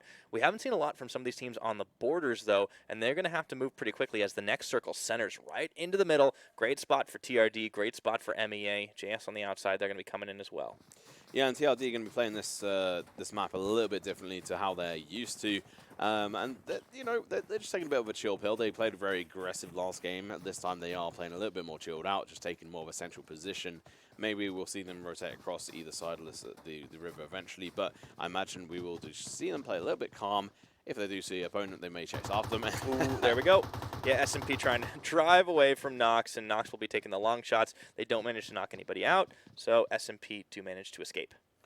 Pretty cool news from them being able to get away from Nox, who turned out to be a little bit toxic to them in the last game, managing to wipe them out. Yeah, that was rough, man. It was almost the exact same thing, thinking Deja Vu is going to strike again because SMP were all in that one vehicle. We've seen a lot of teams move away from the single vehicle play, but I guess it's a bit of a scarcity thing here, and SMP find their own little farmstead. Yeah, it's pretty decent for them. And yeah, being able to get this sort of central area is really good. Getting that package would be even better for them. I think they had an AUG in and full level 3. We are going to be seeing SWAT, 69 SWAT try to drive away, but AM are right on them. Butcher. Yeah, Butcher's got the shot. Does he take it, though? That's the question. Narcos, they actually popped out of the vehicle really quickly, realizing they might get blown to pieces otherwise. Take a look at JS here. They're on the northeastern side looking in. And Snap are going to be able to loot that box. That's actually pretty good. I'm glad they actually went for that because it does upgrade their It's all Thanos, too. Thanos, he wants to... He's going to be armored up, man. He wants to snap half the server out of existence, but... He might have to wait, though, to be honest. Some of these guys are real hardcore survivors. I don't feel so good. But we'll see. I'm just having flashbacks of Infinity War, but Narcos... He's dropped down. Oh, that was a quick one right now. So MBZ have kind of come up and crept around the backside, but AM are still in this one. And why is it always MBZ finding these third parties? These guys just smell blood in the water like sharks. Yeah, and I mean, it's good news bears for them. They need to get all these kills. They want to try and catch up to as high as possible. And to be fair, with how they played last game, I wouldn't be surprised if they do make it into the top 6. Because it's easily possible, I think, with I wouldn't either. The points that was available. But let's see if they get shut down by AM, who have a lot to prove as well, as they're lower on the ranking than them. Now, I think down in 10th position, if I'm right saying. Yeah, 69 SWAT still not going to be totally denied here with 2 knocked members. They're going to try to take the shots. You can see La Shin looking for Butcher. Doesn't find him. It was a close miss, though. Yeah, trying to find those angles can be quite difficult on this map. And He's also going to chuck the smoke here, trying to get Narcos up. He's not got a lot of time, though. Nah, he's... Oh, right as Mustafa made it. But unfortunately, the skin of his teeth weren't enough, and he's going to drop down, and MBZ might be the guys who are looking to finish them off here. You hate to see that if you're a 69 SWAT fan. MBZ, 2 members only here, so I'm not sure where the rest of them are, but they should be off screen. We haven't seen anybody drop down, and we will keep an eye on 963 and IK, who are out here instead. 963 only loaded in with 3 players, but they're going to play that quiet game. You know, dancing pirate strats, maybe not so much dancing, because we just have not seen them win a whole lot of firefights, but we have seen them place decently if they can keep that up, but they are far away as the next circle will come into play. And this next circle is going to sort of change the whole game for a lot of these players. It's not as big as the following circle after this, but it's definitely going to shift a lot of these teams. I think probably Big concentration south, too. Maybe more central. Ooh, that actually favors most of the squads in play. So this means IK963 and Nox have to move. Yeah, and I think there's maybe also KA do have to slightly move. They're split up as well. We might get a Cosmo end. Oh, we have been wanting that, so it'll be quite interesting. I've not actually seen, like, because obviously this map's not been played competitively before this, not properly anyway. Yeah, we've only getting one per day in general compared to the double Erangels, right? Yeah, exactly. So I'm really interested in this map because I was actually in favor of this map being sort of adapted into competitive play eventually. I don't think it was quite ready right off the bat. I mean, newest map for sure. Yeah. Yes, it seems like I've been proven more. I think there's still changes that need to be made to it. Still think it's a great map. The compound to compound movement is great to see, and we're also seeing a lot of use of cars. So it's kind of mixed between that Erangel and Miramar feel with just a lot more compounds. I think there's probably like double the compounds. Just yeah, used it is in nice proximity. because it is one big island too, right? Yeah. So like there's less chances, even though we do have competitive circles, there's still a chance for some water to kind of come into play, which we're seeing as well here, but less of it than we do on a map like Sanhok, right? Yeah, and I talk about water and stuff. There is actually frozen water, so it's the fact is that they actually bring in the sort of split between the islands, but instead of it just being water, it's more of like a crevice, and they have to go down and then back up. So it does open them up to be shot at, but they are able to at least make it. Dear. That's an AWM drop just outside of TRD. We've seen these guys make magic before. Zero is a sniping god. But let's check back in with this tense third party that's been happening here. Three-way fight, 69 SWAT caught in the middle between MBZ and Arab Madness. Yeah, I think they may get joined by K in a moment from the north if they're not careful. But we'll see. Butcher trying to keep an eye out behind him as well at the moment, but we are going to be seeing Mustafa dancing inside there. We can see his not reflection, his X-rayed body there. We might see a grenade actually coming out from one of these guys. Ooh, yeah, Mustafa crouching down here up in the bathroom. Oh, man, he's just outside the range of the Molotov. That's so close. Imagine if they doubled that up and actually chucked a grenade in through that window. That would have been beautiful. Beautiful. But yeah, I know. Look at this. Quiet. Going to be up in the hills as well. Even KA are going to join in at some point, too. They've been sniffing around for a little while. Yeah, like I mentioned, they are actually split up in two groups, so they're probably going to play too aggressive, and TRD are going to be pushing around. Even 963 are coming in now. Of course, they have to, right? They do have to push up, but they just need to avoid all the teams. Unfortunately, the closest team to them, oh boy, is the real deal. You got to get the heck out of there if you're facing them down. That would be a very lopsided fight. Lopsided indeed, and especially if TRD do manage to get that AWM, which I think is out of reach now. K, on the other hand, this is the other half of the team I was talking about. They're actually very northern of this, and they're trying to sort of rotate down and potentially pick me up with their team, but at the same time, they know there's about 3 different teams in between them and their There's teammates. still 12 squads alive, right? I mean, this is very different than what we saw in Sanhok, where a lot of teams got into fights early on, and then we saw a lot of early wipes. This time around, it's going to come down to some really chaotic mid-game to late-game fighting. Butcher on the outside here, looking to take up a better position to try and fire down some of these remaining 69 SWAT members. He does see Mustafa run through the window. Going to try to line up the shot. Doesn't take any fire, though. And look at the split here from Arab Madness. Yeah, it's actually a pretty decent split for them. If they make it work for themselves and keep the angles covered and they don't get rushed, it could be great for them. Other end, let's talk about on the mountain. This is the sort of compound I was talking about very early on in the group stage. Yeah, that is quite interesting to see, but I don't think it's going to get played this either. Hardship going to have to move doesn't soon. really happen too much. It's going to be very similar to the second Vikendi map we saw. Cosmo's still in here, but it's going to be quite difficult to say if it goes either side, because now teams are going to have to split on either side of the river. Here's the breach coming in for AM. They've actually grouped up again. Look at how low Mustafa is. Lashin's the only full health member remaining of SWAT 69. Mustafa does get a heal up, but AM are coming. Lashin trained the sights on, and he's going to open fire, but it's just a numbers game at this point. AM just way too strong as Lashin tries to come in around the bottom side, but they will be able to finish him off. Not before one member does get down, but that's going to be the end. Out in 12th place is 69 SWAT. That's going to be painful. I mean, you change your name in the hopes of proving a little bit more, but unfortunately they get knocked out in that position, in 12th position, the worst one you can do so far. And MBZ just watched. That's great patience from this side. We've seen them play so aggressively today. Yeah, I thought they would have chucked in a couple more nades to try and get those frags, but it seems they are moving up, though. Some low members on the AM side. Let's see if MBZ can do it. We've seen them play Vulture strats before, but it looks like instead they might just bail away. Here's the replay of what just happened.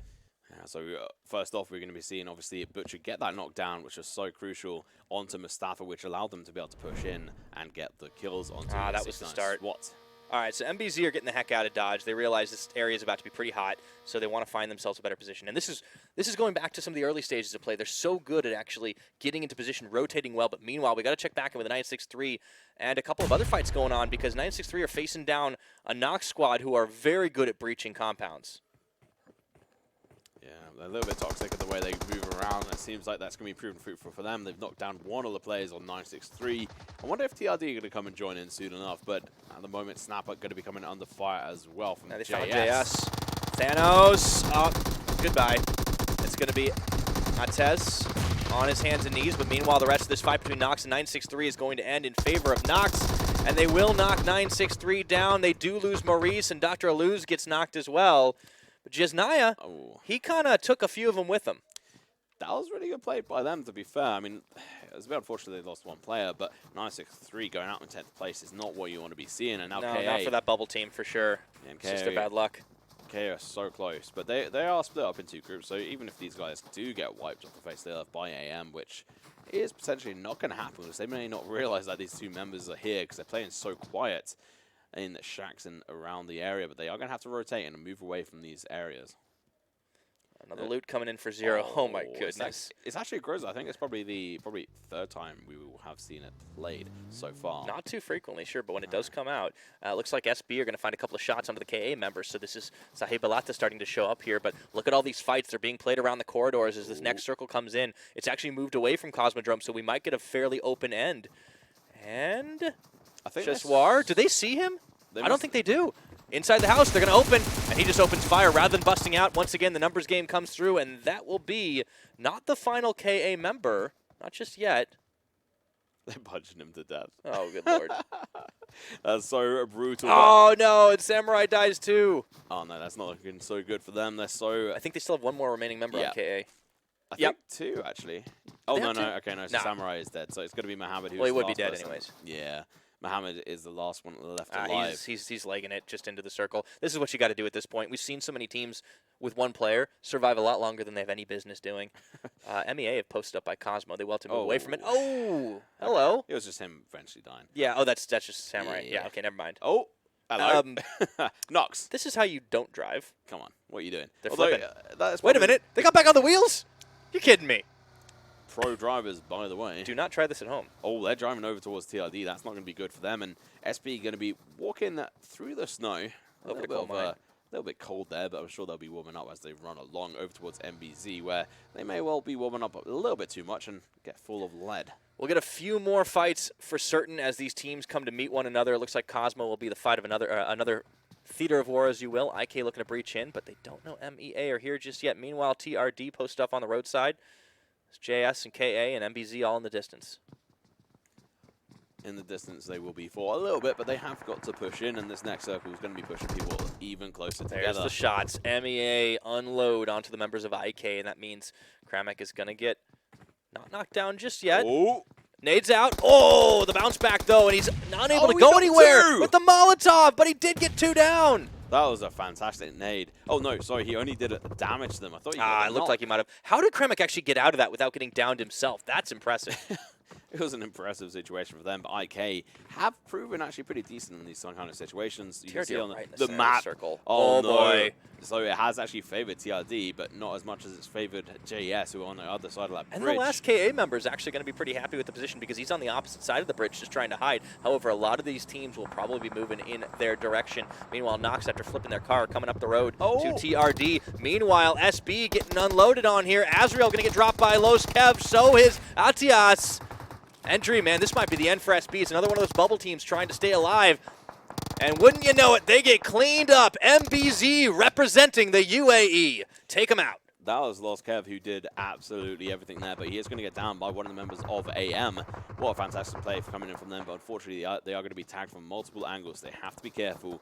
AM now going to have to move inside the circle, but they have the advantage over MBZ. Still want to maintain their sort of position in this circle, and they know they have to take out MBZ before they push in any further. But MEA pushing out of Cosmo, leaving IK to loot up that building. Interesting. I mean, they probably got all the good loot anyways, and Nox are just driving all the way around the side here. One car, it's a little dangerous. They might lose some members here. You can see Dr. Lou's already taken some damage. Maurice is already down, so they only got 3 to work with, but they make a break here for JS. Yeah, the break, yeah, it could work for them, but unfortunately they've driven past. Jeez. And they may well end up dying if they're not careful. They are going to take a lot of damage, but they make it. They're alive. How did that car not get blown? Yeah, and they're actually in a really good position. I thought they'd driven on a little bit further through the circle, but nonetheless, they are actually going to be in one of the remaining compounds here. But JS are looking to sort of watch their back now. They weren't really too worried before, but they are now. But Ooh, Galiko's down. That's going to be a test. JS managing to find a few shots. They do have superior numbers here, but how well can the Nox squad clutch this one? They are better at breaching than holding compounds typically, but we've seen them play well defensively, last a lot longer than we might have expected. Rip! Just inside the house as he was in the sights of Ben. Not a good place to be. it looks like they are actually going to be able to pick up Galeko there, and trying to hold this position with Good the smoke. M24 is good, but it's going to be very difficult. And unfortunately, because he had to use 3 of those smokes, late game is going to be difficult. But TRD, On MEA, Wasim drop down here. The rest of the MEA members are going to try and get him back up, but it's going to be Kevin that gets knocked 0 down to half his health bars. MBZ pushing in as well. Onto the IK members, a little isolated over here on the frozen lake. Los Kev moving around. Yeah, TRD going to be able to pick up that member, I think that's it for IK. Yeah. No way they live through that. Still 8 teams remaining, which means there must at least be one more IK member up somewhere. But we don't know where just yet. TRD losing members, though. At least losing health bars on their members. Still alive, still threatening. MEA looking to push onto them. Yeah, and I mean, if they take out MEA here, then MEA are going to get very disappointed. I mean, they've made it into the semifinals at least. They need points. Yeah. They need points bad. They definitely have the skills to pay the bills, but can they get into the semifinals here? Right now, TRD standing before them. Looks like that's going to be a smoke down as the blue starts closing in. MBZ going to look to push. HiXu trying to stop this right now as Los Kev is going to just crawl for information. One of their better players now, UT Boom, is trying to push in here, but he's being spotted. Yeah, that's HiXu, and he just has the better shot right now. So all of a sudden, Boom is going to be in some serious trouble as he looks to try and push in. He's going to get taken down. MBZ out in 8th place. That's a fantastic play coming in from them, and now it's going to be MBZ under the firing lines of TRD. KA losing their last member as well, so they managed to survive a little bit longer than MBZ, but not much here. And all of a sudden, MEA starting to lose even more as JS joined the fray as well. AM across the bridge on this opposite side will need to get in placement soon, but you just can't keep TRD down. Look at that. They've got 4 members. If they don't win this, somehow, I'd be surprised. Just purely to their skill level. They got a double chicken dinner the other day, man. Anything is possible, but I do think they are very easily the strongest team in this tournament for the ME region. Yeah, and I mean, MEA are actually in a pretty decent position in regards to being able to crawl in here, but JS know where they are, TRD know where they are. That's the last IK member. Oh, I didn't realize he was alive. That's crazy. He's managed to hide. Yeah. Managed to hide himself He in a nice little outlived spot. MBZ. He's gonna have to move across the frozen water, though. Yeah, I mean, thanks to him playing all sneakily like that, he gained an extra placement for his team, maybe even 2. And now we're going to be seeing the push up from TRD. They're trying to get into a different position because they need to get inside the circle, and they're trying to catch up onto MEA here, which I don't know is actually even the better idea, but there's not really too many options for them to go. So MEA still have 3 up. Yeah. They're going to be pushing in here. Remember, it's so important for them to pick up because they lost all of their points due to rulings. Abbas is not quite down yet, trying to run it, but TRD have him in the sights, and now he's dead to rights. HiXu getting that knockdown. Guns is going to go ahead and use a first aid kit to make sure he's nice and healthy, but this is effectively down to 2 members for the MEA side, and they're going to have to try and breach into a 4-member strong JS squad who are playing for their tournament lives as well. Remember, they were the team that needed to protect their bubble position, but look at TRD with 4 members playing just on the edge of the blue. The nades, though, they're bouncing in the wrong direction. They're going to have to run in blind here. Into the smoke they go. And it looks like the fight's on right now. Guns is going to start by opening up onto Ates, getting the kill after the down. Hackshot gets knocked as well. Dr. Lou's unloading onto the MEA and JS members alike. So Zero is going to get downed and Headshot. even going down. This is not looking so good. We've only got 2 remaining members of TRD 6 standing. teams up in this circle right now, and we're 28 minutes on Vikendi. This is absolute insanity. AM have 3 members sitting underneath the bridge, but there's going to be a Molotov thrown out. B-52 cannot move. And Nox right behind them there. They better check their 6. Yeah, and Hackshot is going to be able to get picked up here, so it's going to be fairly good for these guys. They're going to be able to get up another member, and I think I'll leave them with 3 if I'm right in saying. But I don't they're know where going the to be 3rd is from TRD. right behind him. Yeah, there we go. HiXu. Yeah, so they're going to have to hide behind smokes. IK might actually be able to outlive them in his current position because TRD are currently under the threat of JS, and JS are fairly safe because MEA are not going to be pushing. Nox are dropping down too. So who's flanking who right now? They actually see the AM members. Dr. Luz is going to go for this, but AM have already caught wind of it. And Dr. Luz, he runs right into a nest of fire. And Galiko is going to try to bring up the flank to see if they can get the finishing blows off to B52. He's going to be able to stay alive behind that rock here. And Nox, they may have bitten off a little more than they could chew in this situation, but there are 2 knocked. Molotov is going to go down, as is Butcher. So it is now a 2-on-2 with Nox and AM, and make that a 2-on-1 as they will be able to loot up. B52 is going to do a run. Oh, and they've actually spotted out B52 as he tries to push up against them, and he's going to get down. That's going to leave 5 remaining teams at TRD securing their top 5 spot minimum. And Mehmet going in here, unloading onto the remaining TRD members, so they might go out here, but Hackshot is still healthy as JS still trying to fight it out. It's going to be a 1-on-1 between Mehmet and Hackshot. Meanwhile, MEA looking across the way to see if they can knock someone down. Mehmet might just lose his life here. He is so low, and Hackshot just needs to find him. He just needs to push in. He's got such an advantage IK is still alive. Hoger is just crawling it. He's snaking it out. Oh, Falastine might actually find Mehmet instead. Mehmet, rather. This is so difficult. They're all going to be in towards Got to see inside the house. Bring the cam in here. It's going to be Guns looking to peek around the side. This is so tense. 3 teams occupying the same house, not got sights on one another. Molotov is going to go in the window here for Guns, but Hackshot's not quite there. And it's nothing but a tile wall separating Mehmet and the MEA members. Here's the peek in. He gets a knockdown onto Falastine, and he can finish the job, but no, Guns is there.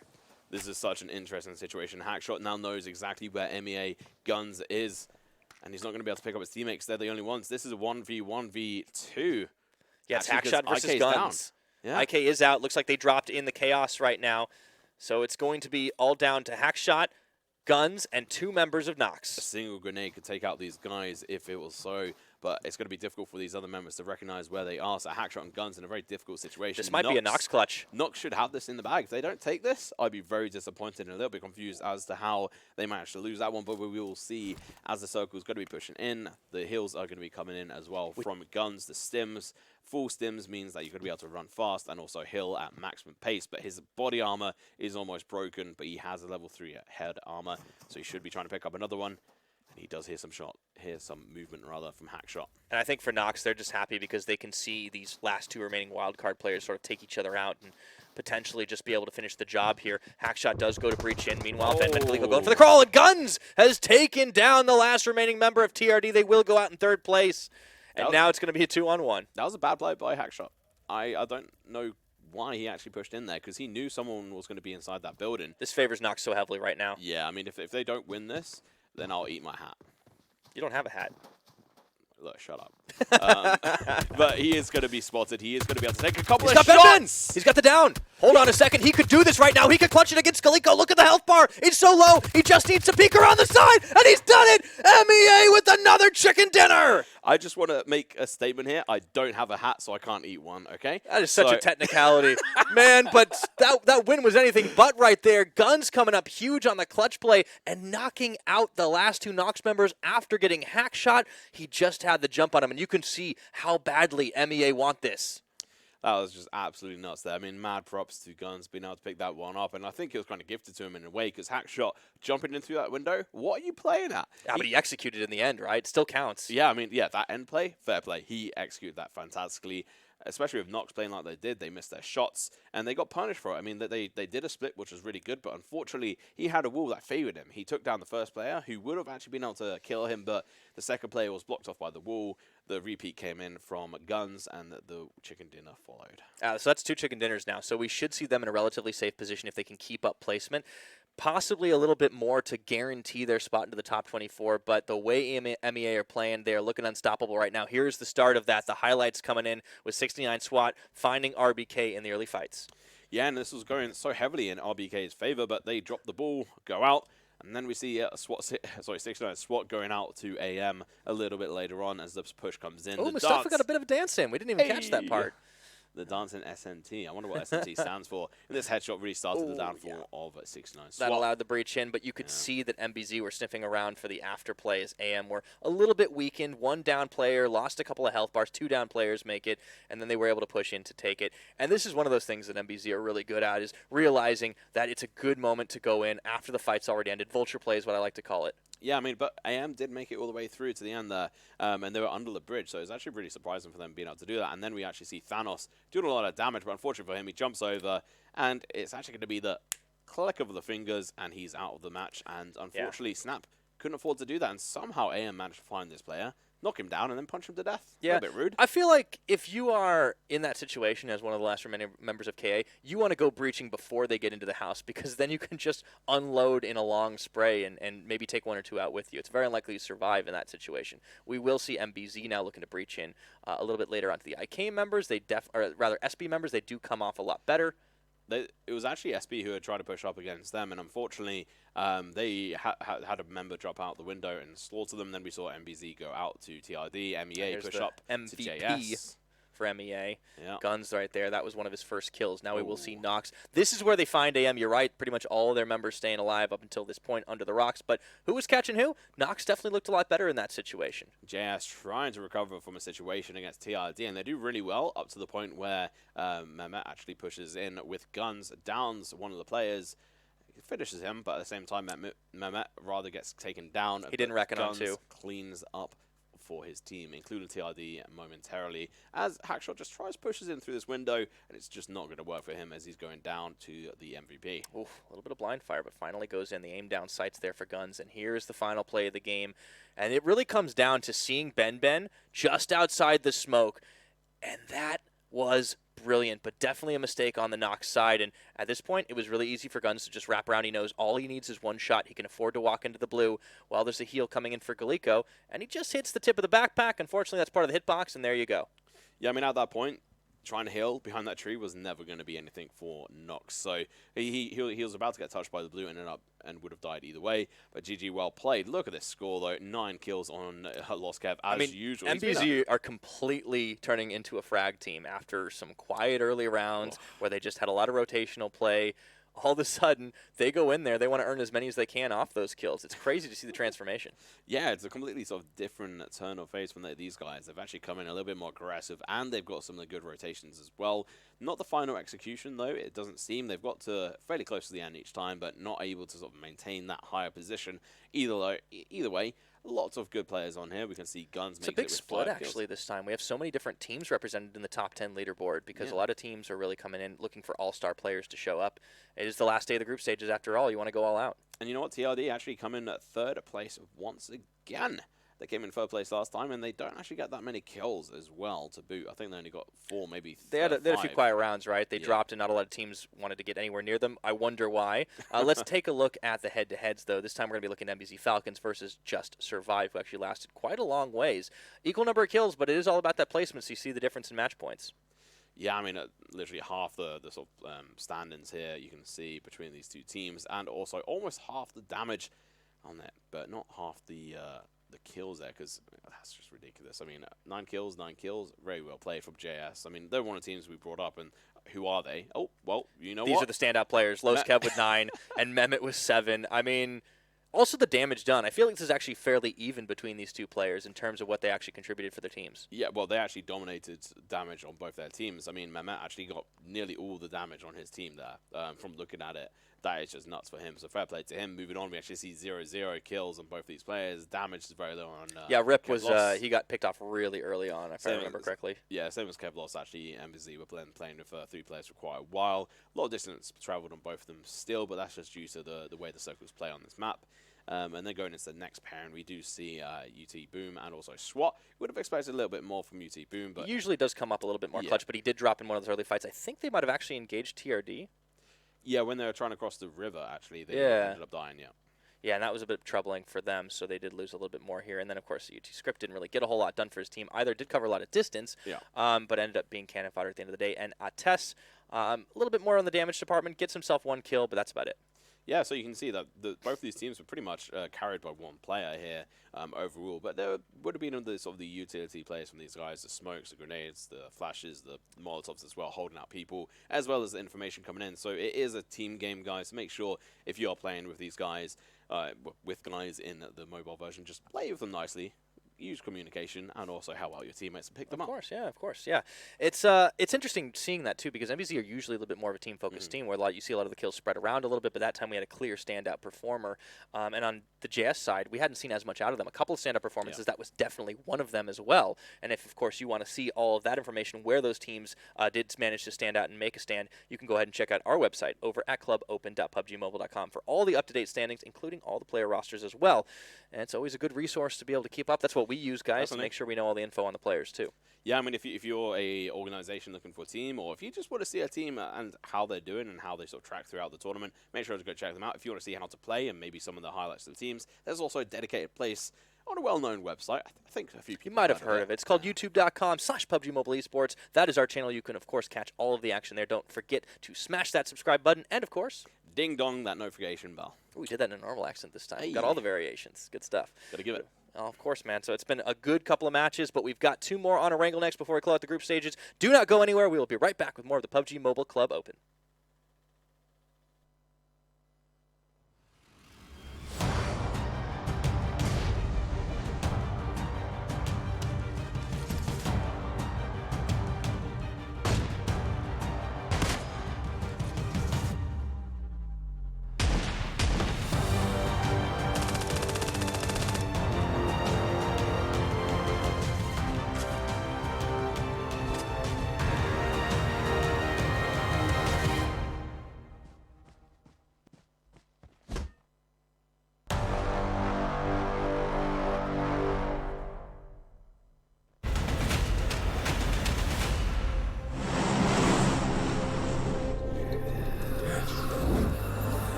Zombie, Darkest Night, the newest mode in the zombie universe, is here. This time, the rules are different. No more parachuting, as players will be placed at random locations on the map when the match begins, and there is no single winner. Players must work with their teammates to spend one long night in the match and stay alive until the sun comes up. Waves and waves of zombies will spawn during each of the 3 foggy periods at night, and supplies should only be scavenged when the fog fades. The main objective is not to defeat other players, though this doesn't mean they are harmless. Players may need to work with other teams when necessary, but should also watch their backs in case the Fragile Alliance goes south. This will be a unique experience for every player involved. This new mode also comes with a passive skill for every player. Understanding these skills will be the key to staying alive in this long night. Can you ride out the night?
play PUBG Mobile for free.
Man, sick guitar riffs. Welcome back, ladies and gentlemen, once again to the PMCO. This is, of course, going to be the MEA group stages. The last couple of games, it all comes down to this. I'm still Pirate Tanks. He is still Wee Freeman. And you know what time it is, Tom? It's time for Erangel! Last two matches. It's going to be great. The best map in PUBG, of course. PUBG or PUBG Mobile. Good stuff. It definitely is. It's the one we're all used to, the one we all know and love. The classic. Yeah, I do actually miss a little bit of Miramar, which has been surprising to me. Yeah, we'll maybe see a bit back next week in the semifinals, but for now, it's all about that Erangel, man. It's going to be good. We've seen some legendary plays. RBK yesterday showing up with that Pride Rock play IH mode, and that's just the tip of the iceberg, man. So tasty. I mean, there's so many opportunities here, and you know what's even tastier? The chicken dinners that MEA have been getting, have won. They really want this. To back, and a couple of kills to boot as well, and they're really trying to jump up there. They had 0 points to start today. Probably the best storyline that we could actually see come out from this is that it's a redemption story for sure. Yeah, it's a redemption story. They lost the points for complete real reason. And look at this. We do see the 300 mark broken by the real deal. No surprises there. And it's then, massive. You know what? MBZ, we talked about them making it to the top 6, and they've done so that. Close to Kurd Squad right now. They might actually pass them and get themselves into the 5th place position. They could even overtake Executor in 2 more rounds. You know what? I think I heard Facebook chat and YouTube chat say that that MBZ Falcons are actually better than Kurd Squad. No way. Yeah, I know. Ooh, they might have some trouble. If I'm wrong, they can definitely chat away and let us know. Nox as well breaking into the top 8 position with that 2nd place finish. Not bad for them. Yeah, maybe they'll be better than Kurd Squad as well in placement. So we'll have to see. I mean, it's a little bit of a difficult time for them to see, but we'll see. We're gonna be seeing the next 8 in a moment on the screen, but have to give mad props to TRD, MBZ Falcons, and Nox so far today. They've been playing fantastic. Moving onwards, we do want to see the real deal try and make it up to 350 points. But otherwise, let's have a look at AM. There we go, 188. They're in 9th place right now. They've already passed LND, still some chances. So they bounce down, they bounce back up. They're in the 9th place position. We'll see them in the last couple of rounds trying to pick it up a little bit further. But SNT, formerly 69 SWAT, they've moved up into the 11th place spot. And, you know, they're kind of overcoming a lot of those other opponents that were really close on them in previous days. Yeah, I mean, they've overtaken their counterpart, SWAT 69. Obviously, I say counterpart only in name, of the old name. Yeah, we really pitted them against one another, especially because that Miramar match where they had that 1v1 earlier. But this is where it gets real interesting right now. You look down at the 24th position, 963, SMP right there on the edge. RBK have moved up just a little bit as well. iKurdTeam, KA Squad, they're further up, just survived further up as well. This is the bubble. This is where it gets tense. Yeah, so 963 have made it in. ME Assassins have now made it 25th spot. They've overtaken that TUB and also SB. SB, the team playing, TUB SB not could today. still get in this. That's the thing. Definitely. Yeah, I mean, there's still a couple of teams in the top 24 who aren't playing today and are also very low scoring so far. So we've got another 2 matches, and I really want to see MEA just take these last 2 matches. Obviously, I want to root for a couple of the other teams as well, but the storyline that could come out if MEA come in through this and have a storyline of redemption, it would be beautiful. I think it really comes down to MEA, SMP, SB, and of course our last team, 963. Those are the teams that we really want to keep our eyes on for the last couple of rounds, because only 2 of those realistically are going to make it into the top 24 rather, and get their spot in the semifinals. But we are going to be dropping onto Erangel. The plane comes from the northeast and over into due west, just over Hospital will be where it ends. And as always, we do want to watch where TRD go because a lot of teams should be avoiding them.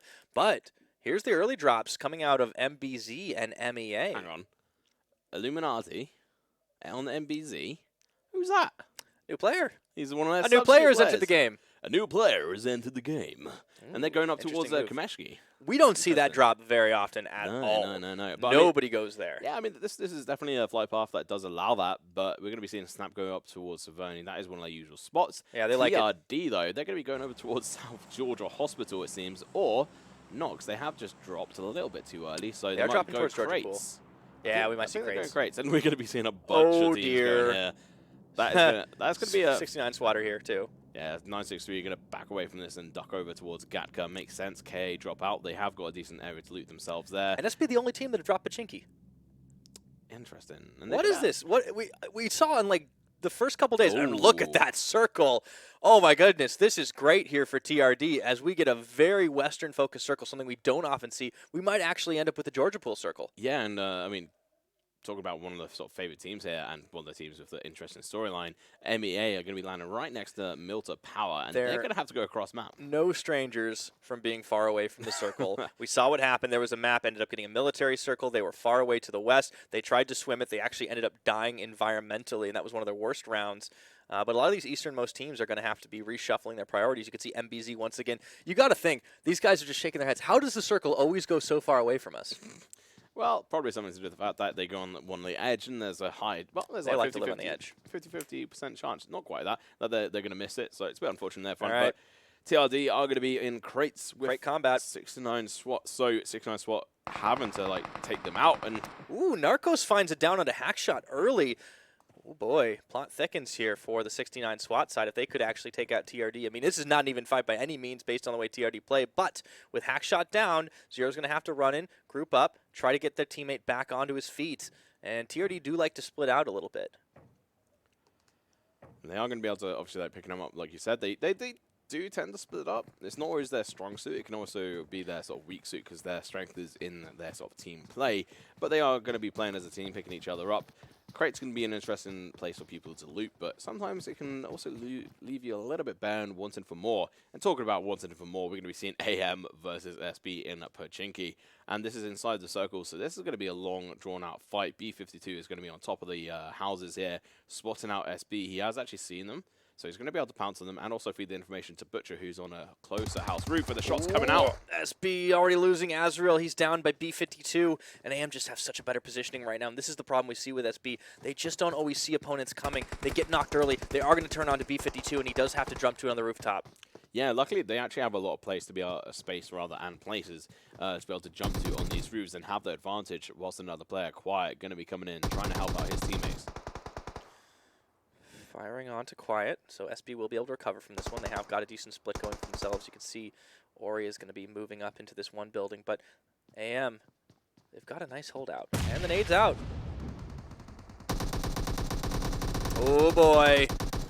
That is Quiet in a 1v2, and he's actually finding quite a lot here. Yeah, B52 is just keeping an overview here from a distance, trying to make sure no one is going to be pushing up on his teammate Quiet too close. It's quite an interesting one here, and actually Quiet gets a knock with the grenade onto one of the players here, and now SB are going to have to try and pick him up once again here. Remember, these are this is one of the teams to watch right now. SB, they are on the bubble. They're outside the bubble. They need to have a good performance on these last two maps to have any chance of making it in right now. Yeah, and AM have actually split up still a little bit more than I thought they would have. They're not pushing in to try and help in. I mean, Butcher's still got a decent angle, but now Quiet's going to be in a difficult situation, and he's going to get down and finished. Nice job by Azrael there. He comes in, and I don't think Quiet was expecting that one. So, SB coming out ahead here. B52 drops, takes fall damage. Meanwhile, over at the 69 SWAT fight, Mustafa actually takes out Zero, and that's over back on crates, but we still are watching Pachinki here as AM are actually just going to bail out, but now we're back to the crates. Interesting situation developing here over towards the crates. I mean, Lushan's knocked. 69 SWAT have already knocked down one of the members and finished them on the side of TRD. One of the better members, Zero, who's been famous for his shots with the AWM and other snipers, and Lashin is going to get picked up, heals up as well, and now it's in their advantage. Certainly is. But TRD aren't out until they're out. Checking back in with this one, AM have actually just repositioned to the outer edges of Pachinki, which has allowed SB to push in a little further. We'll check in with a few other teams as we go. 4 members strong, SMP, another one of the teams we want to make sure we watch as they are on the bubble. Just going to go driving away. And here comes 69 SWAT, but Captain, he pushes up a little too far. Takes a lot of damage. He does get a down onto Hixu, though. So he trades better than he's getting. Yeah, this could actually be the worst placement for TRD if they don't back away from this fight, which they're not going to, and now the closing line is coming in. Here comes La Shin, and Narcos up on the side here. It might just be like shooting fish in a barrel. Hixu is still on his knees. Nades are flying here. Hackshot losing a lot of health as Narcos just opens fire. Kevin might be the last member standing here, and TRD, are they about to go out in 13th place? They did. I think they did. Wow. I have not seen the likes of that happen. The worst finish for TRD. They're still our scariest team in this region, but 69 SWAT just showed up. 11 games, all top, 10 games, all top 5. 11th game, 13th spot. Now that is a drastic fall from grace, but it doesn't matter. Chicken dinner's wide open. I mean, it has been MEA that's grabbed it twice in a row now, but this match has just gotten very spicy. Yeah, I think like TRD are obviously playing out of character for what they're doing. They've dropped in completely different places. They did it last Erangel games. This time round, crates was not their area to drop. Unfortunately, they tried to take in someone else's presence, and they needed this backslap because they were trying to play rude, and they got slapped for it. This is what we call on sort of the PC, sort of the desktop version, sort of bad faith, that you're actually trying to hot drop into someone's place, and you're going to get bitch slapped for it. Yeah, and at this point, you know, they're not super worried about placement. They've managed to get themselves, you know, pretty high up the standings, a very safe first-place position. But it's better they make these mistakes now in their hubris than have it happen in the semifinals when they can't get knocked down a peg. And B52 opening up onto two members of SB, finding only one down, though. It could have been more.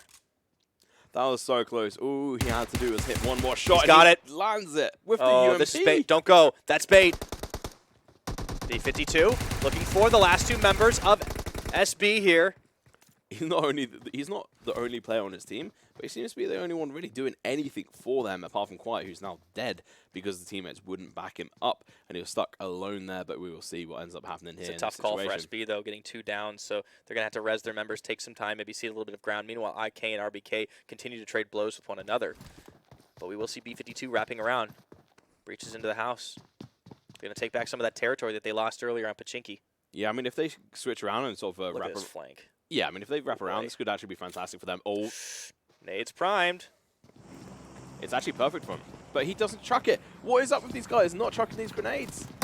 AM just do seem to have a little bit of off timings right now, not realizing they could take the shot instead. He backs out. Surprising play here. Meanwhile, we're taking a look at another fight. This is RBK knocking down more members of iKurd here, and it looks like it's going to be H mode once again onto Kramik. Not having the best of time. H-Mode trying to back away from this fight as they push in through the windows. They may not realize where he is. They do. Pushing away. A lot of blind fire spraying and praying, but who's going to come up ahead? It looks like it will be RBK's H-Mode. Really Still well again. played from these guys. Didn't see that one. Wait a minute. Wait. He ran out of bullets. Oh. That's an oopsie. Big oopsie from him, and he's going to be down and out for the count there. Now we're going to switch on over towards IK. No, not IK. SB, rather, in Pachinki. I can't believe they survived that. That was Butcher just not taking the shot with the nade. Yeah, that was really disappointing. They should have performed a lot better than they did, but they didn't. So that is going to be the storyline. Butcher going to be back on top of the house, takes a couple of shots, doesn't down anyone as of yet. No. See if he can find another shot here. So SB not out of the woods just yet on Pachinki. The circle will start to shrink down. We'll see if the teams will have to move anytime soon. Still 11 left alive, but the big surprise so far is that TRD are not one of them. TRD. Such a sad moment for them, falling so far from grace, like I mentioned earlier. But Butcher, sigh of relief for all the other teams in the tournament, though. Yeah, and I mean, like I said, they had to have that sort of situation happen to them, and now Butcher does manage to get away from that top of the roof, which I think was probably the best situation because they knew he was there and he would have been open to fire, but now he's got a bit more protection as he runs away from SB. This is a cat and mouse situation. Yeah, but who's the cat, who's the mouse? It's kind of hard to say. Next circle does come in, and it looks like Georgia Pool's still going to be in play here. SMP going to move into shooting range, and Pachinki still on the edge, but the circle is centered on Ruins, and that is where MEA and another team, looks like that might be 963, are going to be moving towards. Yeah, and they do have to rotate up a little bit. MEA as well, they have taken a little bit of fire damage, I think, maybe from a couple of teams, and that is going to be 963, if I'm right in saying. They need so many points. They've already acquired 2 chicken dinners and a hell of a lot of frags to boot, but they need to make up a lot more right now after losing a lot of them earlier to the ruling. Looks like B52 gets it down into Ori, so fight continues to go. Is there any other members on the team of AM? Because he seems to be doing all the downs here. What's going on? His damage is going to be insane. I mean, Butcher's just running circles. Molotov has been holed up here in the back of this house. And SB have decided finally grouping might be a bad idea. And unfortunately for Ori, that's not going to be the case because he really needs a team member. And MBZ on the other side of the map are going to be in North Georgia Pool looking for IK. And IK took out RBK earlier. It's a big town, though, so there's plenty of room for all until the circle closes down. MBZ only seeing 3 on the screen right now. And here is SMP finding their way onto shooting range. Should be a decent loot spot for them, and nobody's here. Good opportunity for them, but look at this. SB Butcher. going to go down. Butcher finally going to be able to find the finish here. Now there's only one, no, maybe 2 members left on SB. I can't quite see the second rather. It's just Azrael. I think it is just Azrael. Yeah, I mean, this was the patience paying off finally for AM. Safe shots as Butcher takes to the rooftops, but it's disaster for SB again. Remember, they're outside the bubble. They need to place well within the top 10, so you better believe Azrael is just going to run the heck out of there. Yeah, get out of dodge. And they went out very early last game. It's the hopes and dreams to for MBZ. SB right now, on the line. Yeah. I mean, SB went out to MBZ last time to 1 player. That was insane, and now... Butcher's hunting. Oh, Azrael. He takes a few shots. He actually nearly finds the down into Molotov, but he can't stick around.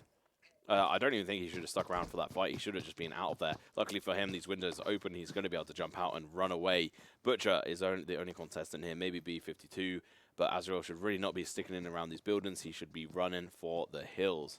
Team's closing in on him right now. Ooh, an AWM picked up by SWAT 69, or 69 SWAT, rather. Nice by them after they finish off TRD over at Crates. They got to be feeling on top of the world right now. Oh, and MBZ, you said it was a big town, but apparently not big enough. And now Ooh, SMP are going to be in. joining in. So they didn't stick around at shooting range. Instead, they decide to move their way into North Georgia Pool. Meanwhile, in the south, 69 SWAT are coming in. Yeah, in the circle, look at that, so interesting here. So it's going Oh, to look at that. SP they take an immediate 180. Wait a minute. There's the new circle. Let's head over to Ruins, guys. They could actually get a really interesting position if There we go, Azrael. Oh, dear. Still under fire, and he gets dropped. That's it. 11th place for SB. That feels bad, man. Feels bad, man, indeed. And also for SWAT as well, because this car is out of fuel, so he's going to have to jump in his teammates, and they're going to rotate from Gatka up north and trying to get a better position here inside the circle. That hill, that mountain Kilimanjaro, as some people call it, are going to be trying to get on either on that mountain or inside ruins. There is a couple of buildings around there, but far and few between. Hoger's been left for dead at this point. Oh yeah, just leave him be. Oh, they could actually go get him. They might be able to res him now that I see it. They're not too far away. The problem is MBZ are not too far away here on North Georgia Pool. Rowan is just not feeling it. I think Hoger's dead. Yeah, I think the circle's coming in 3 seconds. They want to be a little bit wary as to how they're playing. They don't want to go out early, so that was actually a tactical play by them. Fair play. MBZ are a scary team at the moment. They've been doing very well, or at least Kevlos has been doing fantastically. They've been placing about 6th place or just about the last couple of rounds. 8th in that last one, and now we've got another car fight. Looks like JS are going to get chased down here by 963. We've just got shots flying in all directions there. JS, though, did have a down onto Mehmet, and SWAT has already been on his knees. A little bit of damage from the 963 members, but they find a nice bit of soft cover here as they open fire. Yeah, and they're going to be able to get the finish onto Mehmet, who was the player who got 1.3k damage by himself at the end of last game. Oh, boy. Turns his sights right there. If they can blow the car, it looks like they're going to be out, though. Yeah, I think they've made it out of here. That VSS doesn't do much damage. It can fire very fast. KA are coming in. I don't know if great. 963 see this. I think they're running, so it's not really going to be hard to... Yeah. It's not really going to be easy to see them or hear them. Well, there's JS moving on out into the country. Taking a nice little drive along the way, but they did lose Mehmet already, so down to 3 members. JS managed to survive quite a long time in that previous matchup, and it looks like KA, they've only got Samurai in a vehicle. Not sure where the rest of the team is. Well, it looks like they're splitting up again, which hasn't worked for other teams like TUB or VW in yesterday's games, so hopefully they do change that up. Snap, though, have got this position. It's on the wrong side of the river, though. It won't land on this one, or very but they're near a bridge, unlikely, at least. though. And this is actually a position we call Cubed. It's pretty good position to hold in the game. You can kill people as they try to cross the bridge, but in this circle, definitely want to be on the opposite side, on the southern side of the circle, but we'll see what ends up happening. 69 SWAT have actually returned to Homestead into the crates area where they wiped TRD earlier, and we're going to be seeing IK in a pretty strong position here, but they are going to be coming under fire from 69 SWAT. And they're going to be taking a bit of damage. Yeah. I was going to say, maybe not the best place to be. And the next circle will come in very shortly, centered on the ruins. So JS are in a good spot. Everyone else is going to have to move. This next circle coming in. Oh, AKA dear. Samurai Goodbye, Samurai. does go down. That's not going to be so good for Yeah, him. 963 do manage to polish him off. Doing pretty good with a couple of team kills so far, and that means that the top 10 places are going to be set here. AM down to 3 members. 3 members going to have to do a lot of work here. I mean, we have got KA quite close by next to AM. But they are, like, KA are in a decent position in these yellow buildings. They're going to be able to KA have away 3 more inside the circle. Yeah, they were perfectly fine. They kind of just let Yeah. one guy go, it looked like. And 69 SWAT will finally leave crates here as the circle starts closing in on them. IK are going to have to do the same very shortly. Ooh, somebody's under fire there in one of those other vehicles. So that's actually 69 SWAT trying to shoot them with an AWM whilst they're moving in vehicles. And talking about AWMs, there is another one in this crate. I don't think MBZ are super keen on it, though. No one's going to really go for that. MEA There's are in MEA a by really Ruins. good position, actually, and they do crash into a vehicle. They just covered a lot of distance quickly. And remember, looking for 3 chicken dinners right now. It looks like SMP are going to start by taking down a couple of members of MBZ. SMP showing up to the fight right now. And Illuminati, that new player in his debut, it looks like he's going to get dropped down. But meanwhile, Kevlos is looking to set this up as bait right now. Do they have the damage to get the downs? They do find Thanos. They do take him out. It's Wasim tag team playing from MBZ. Grenades, chucking your grenades. Just moving forward here. Tense moment with a lot of fire coming up as they try to get the reses. Oh boy, is he going to be able to actually do this here? SMP have to realize this is happening. Come on. They're not going for it. They're getting the car, they pop out. Looks like it's a turnaround. And that's going to be 1 down. Los Kev comes through. He manages to get 1 knock, but unfortunately takes heavy fire and has to move away from the res. That was next level play coming out from these guys, and now it's going to be 1 person remaining as his teammate's going to bleed out. That's going to be Los Kev finding the down, but the rest of the members of SMP should be able to light him up. Wait a second! It's going to be Los Kev making the play! He is an MVP for them by far. What a fantastic SMP go player. out 9th! Wow, and somehow MBZ clutch into this. I can't believe it. SMP that looked like they were going to go so good, but they got snapped out of existence for sure. And now Nox in a fight with 963. It turns around as AM come into it. MBZ, they're getting fired on by MEA at this point as well. 963 actually still alive. A couple of members. Maurice is knocked down here. And I think that might actually be Nox down to 1 member. Yeah, I think it might be. That's not going to be so good for them, but AM now going to be shooting on to 963, and the positioning is actually pretty brutal here for 963. These buildings are very good, but they're very hard to be able to defend, especially with all these open windows on the bottom floor and the top floor. You can shoot from multiple angles, but the fact is they've got to face off against 2 Nox members and 3 members of AM. There's the rest of Nox. 963 are not the most well-known team for their shots. No, they're not, but they certainly are looking a little bit better here with 14 kills. Looks like Ben gets a down on to Lorans, which means there's only 2 healthy members remaining. It's BCL and Abood. And 963, one of those teams that absolutely need to stay alive as long as possible. On the bubble, Abood opening up here, but it looks like that was going to be some bait. Ben does get knocked down by Butcher, so the third party coming in, serving 963 here as they go up to the 2nd floor.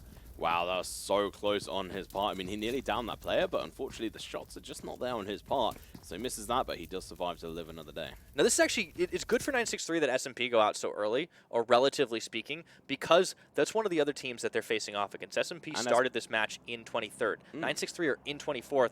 ME Assassins right behind them. And also SB as well. I mean, SB going out that early means that they're not going to have to worry as much about the team below them catching up with them. So they're potentially going to be able to secure that. We do see IK, who are in a bit of a danger zone. They do have to be careful not to go out too early, but being in top 8 does mean they do get some points. They should be fairly safe.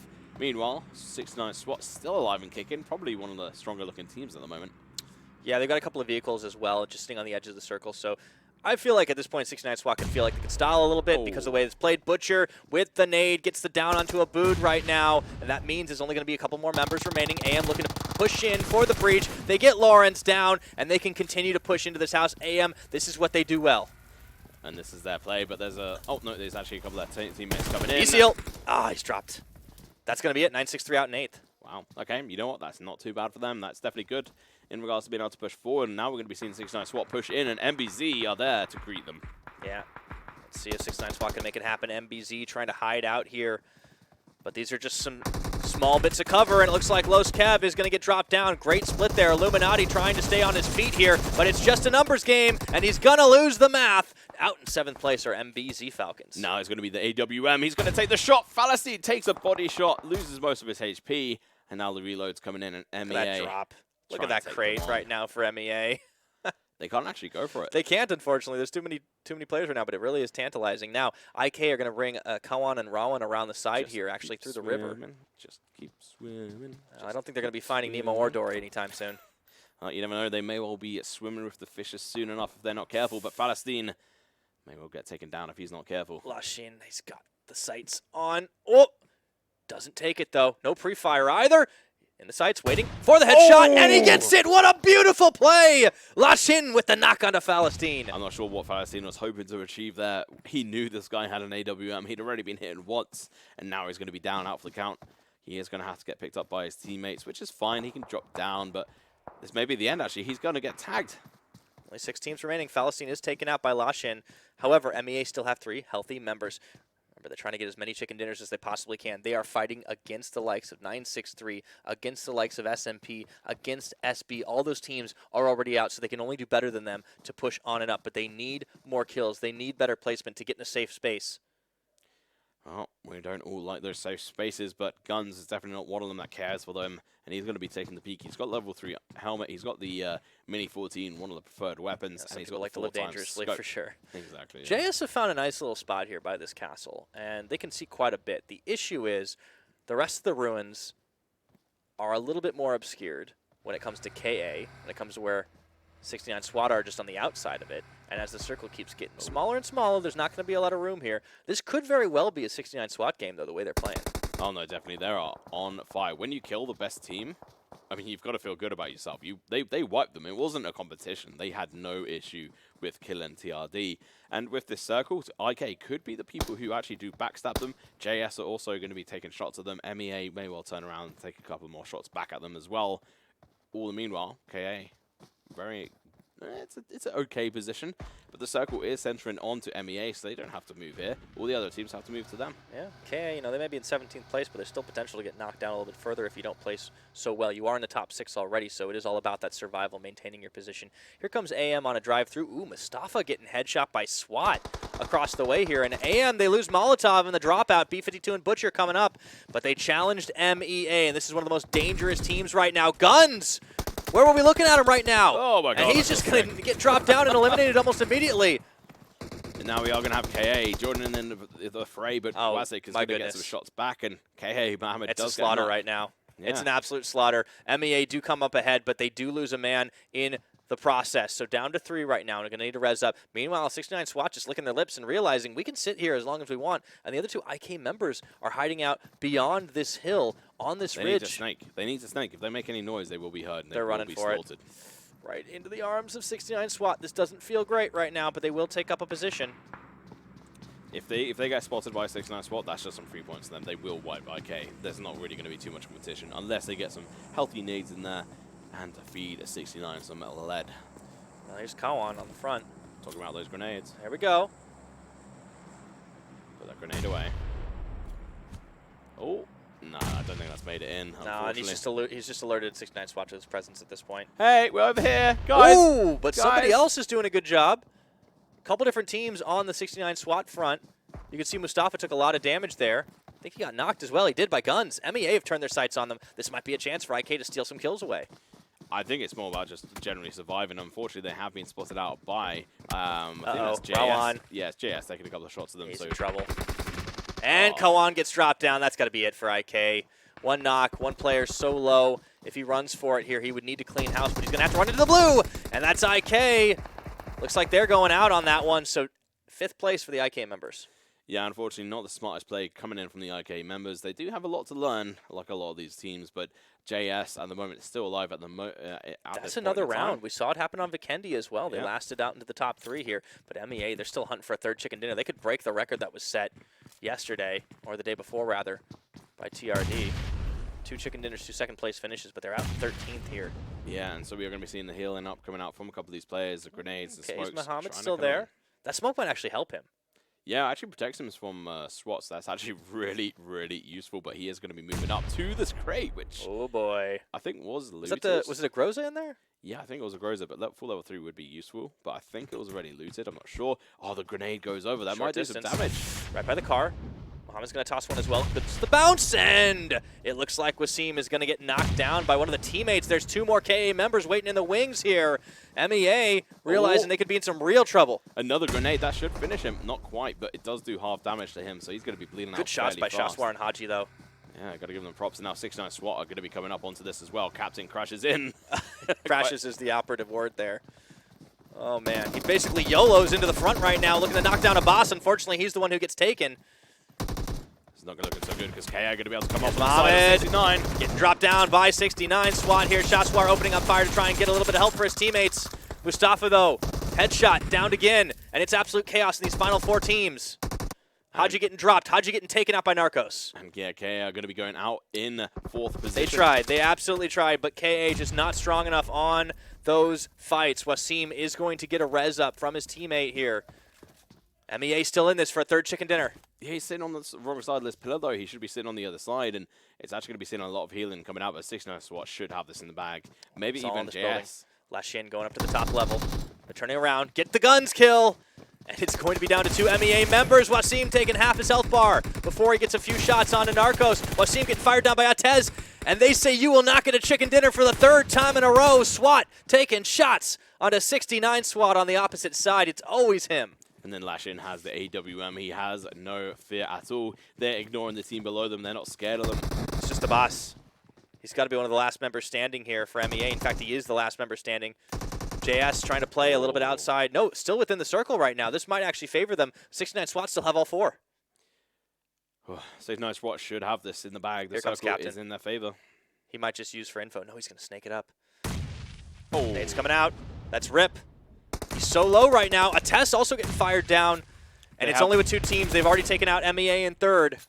This is just a GG well played here. There's nothing JS can do. They haven't got any advantage here. The shot's coming out and another one's going down. Yeah, SWAT's making a run for it, but I think there's nothing he can do here as Lashin and the rest of the crew is coming in. That's going to be the end of the match. And 69 SWAT take the victory. Oh, and they all get 4 kills each. They all wiped a squad technically between them. What an impressive play coming out from this team. Managed to collect a massive 16-kill game for themselves, plus 30 points. That's 46 points in total. Only 4 kills behind their counterpart, SWAT 69. Oh boy, they could actually turn it around, turn the heat on up there for the semifinal round for sure. But I mean, how about JS really coming into their own in the 2nd place, and MEA only getting 5 kills? That sounds like, you know, like they're a pretty solid team, but this was their worst round so far today. Only getting the 5 kills, ending up in 3rd place position.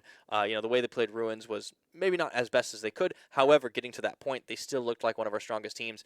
And placement-wise, they did a heck of a lot better than the other teams that are near them in the standings. Yeah, no, unfortunately, they weren't able to play the height area as much as they wanted to because they had KA and also JS shooting on them and also 69 SWAT. So they had 3 teams all shooting at them. So they weren't able to really take many fights. They decided to take KA, which was a decent option to do. Unfortunately, didn't work out for them. Yeah, here are the highlights. It all started with SB and AM, and it actually looked like SB were going to be able to come up big, but here was the biggest surprise with TRD losing members early on. Captain just threading the needle on these shots. And 69 SWAT, I think after this, they sort of absorbed TRD's powers to take that win. Back to the AM fight. This is where the SB members start to lose out pretty huge, and this is unfortunate if you are one of those bubble teams. Yeah, and SB do recover from that situation, but later on they do go down. H-Mode does get a knockdown here, gets the finish, but unfortunately later on he drops down, gets another knock on the guy as he's hiding behind the door, pushes through, knocks him, finishes him, pushes through this door, gets taken down, and back over towards AM. They do get the finish on 2 members here. Yep, that was Butcher finally coming up huge after he neglected on that nade. Here was 963. They were just unloading fury and fire across the way, and MBZ coming up with Snap. The fight was on them, and it was actually a really good play by Snap, but it didn't look like it was quite enough because that clutch from Los Kev was absolutely insane. That was just next level. Fair play to him. Got to give it to him. I'm really interested to see the damage there, and also on AM as well. Butcher joining in, getting another kill onto Ben. Butcher leveled up, man. He had enough XP and just dinged. Yeah, I mean, they were just downing people over and over again, and finally they got some finishes, and then Lashin with this amazing headshot. Wait for it. Wait for it. Wait for it. Boom! Headshot! Oh, that was brilliant. Gotta give it to him. Absolutely brilliant coming in with the I like how he AM. celebrates and just jumps up into the air, immediately gets pegged, and he's like, wait, I got to get into safety. But yeah, 69 SWAT were playing like a team possessed this time around. You'll see it towards the end here as MEA getting fired on by 3 teams, as you mentioned earlier. Yeah, I mean, when you get hot dropped by the best team and then you wipe them, you are going to absorb them, and you are going to get pissed off the fact that people have, like, mistreated you. Like, hey, this is our drop. Leave us alone. And when you get that revenge, you're all fired up and you're ready to go. And that's exactly what happened that 4 game. kills apiece, man. And you can see it. Every one of them in the top 5. The only player that did better than them was Butcher on AM, and he was definitely the one holding up the end of the AM side. Meanwhile, you see Lawrence from 963 actually coming up with 3 kills, one of the best performances we've seen from the 963 members. Los Kev did a good job for himself, too, and a couple more AM members coming up. That was B52 that also got 3 kills. Really good performance from actually just an average of players. And I think this goes to show that when TRD aren't in the mix, the game is completely different. We saw it last game as well when TRD weren't playing as they normally would. It was completely different, and it happened again this time round. And then let's go for the head-to-head. It's going to be AM versus SNT. Look at that damage. Yeah. It is unreal. 16 kills to 10. Of course, AM definitely came in and made some huge plays, and that's why you can also see their damage numbers up there. But it was all about the placement at the end of the day, so AM a little bit more reckless. I mean, they do have Madness in their name. I guess it does kind of fit, but 69 SWAT, also known as SNT now, were the champions, clutching it out on this Erangel match. There'll be one more, of course, after this. But I want to see how the players break down, because SNT, as you mentioned, everybody pulled their weight.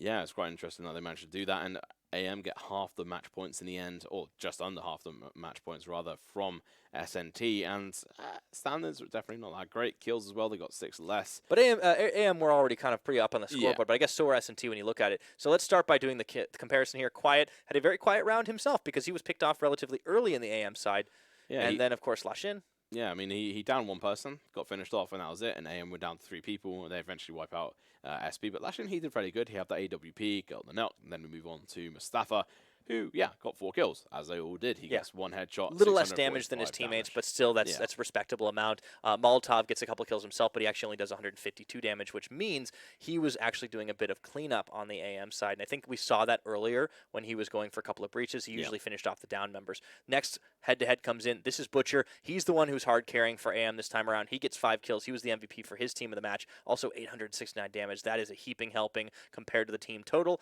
And then Captain on the other side, another one, just pulled his weight along with the rest of the boys. Yeah, I mean, it's around the same mark. It's between, I think, going to be between 500 to 700 damage for each one of these members, maybe 800 on one of them.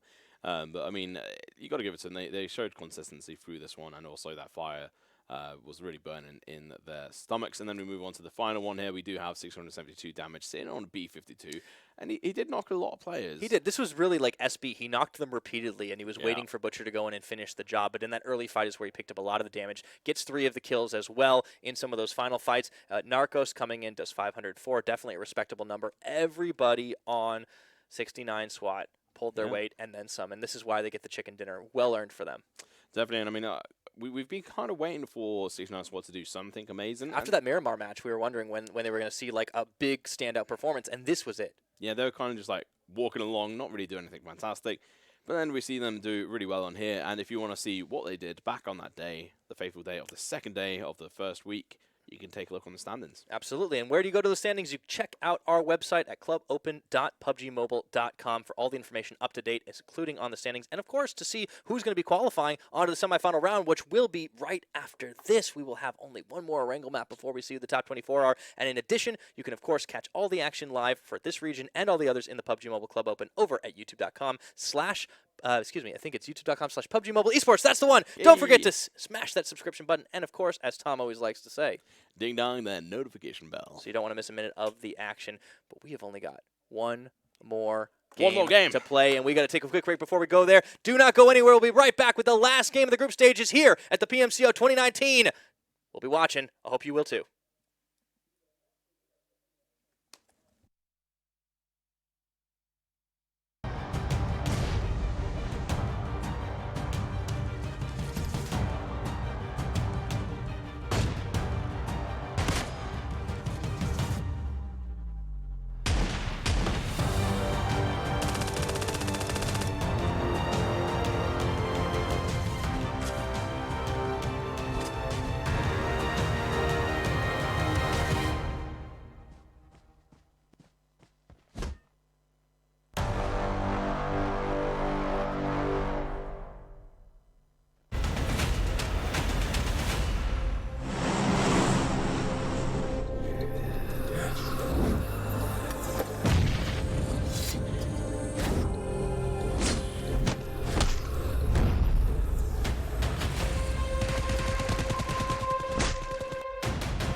Darkest Night, the newest mode in the zombie universe, is here.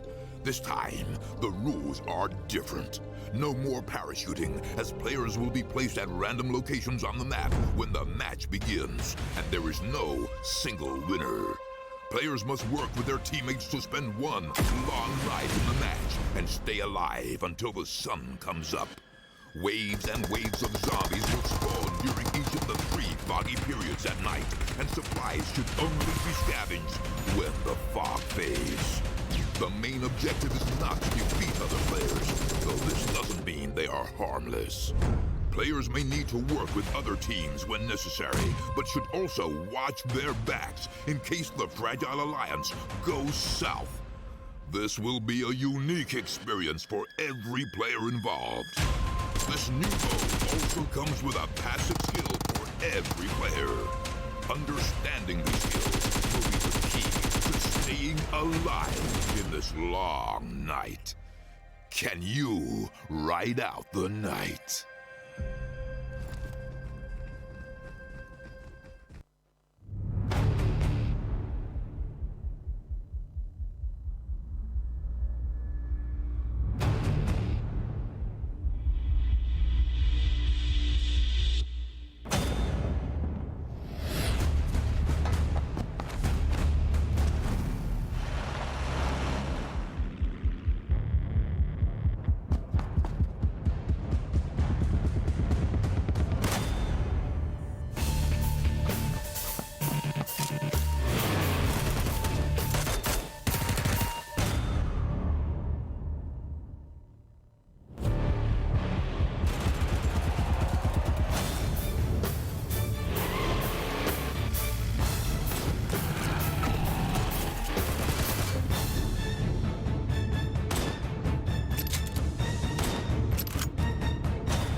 Play PUBG Mobile for free.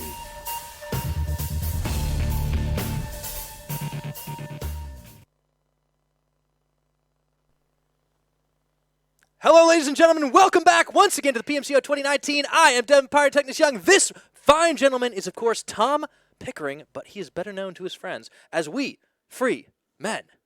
It's nice because he's indicating I actually have friends, so I'll take it. Thank you very much. You've got Mr. one Devin. after these last 2 weeks, man. I'll be your friend for sure. I'll also be your co-caster because it has been a wild ride. We are down to it. This is it for the group stages. Oh, man. One more map on Erangel, and for some of our teams, it is a matter of tournament, life, and death. It's tight. This is going to be so huge. tight. I mean, and MEA have been coming out clutch right now. They got a third-place finish, double chicken dinners. They should be well within the safety range at this point, but anything is possible. Let's take a look at our standings.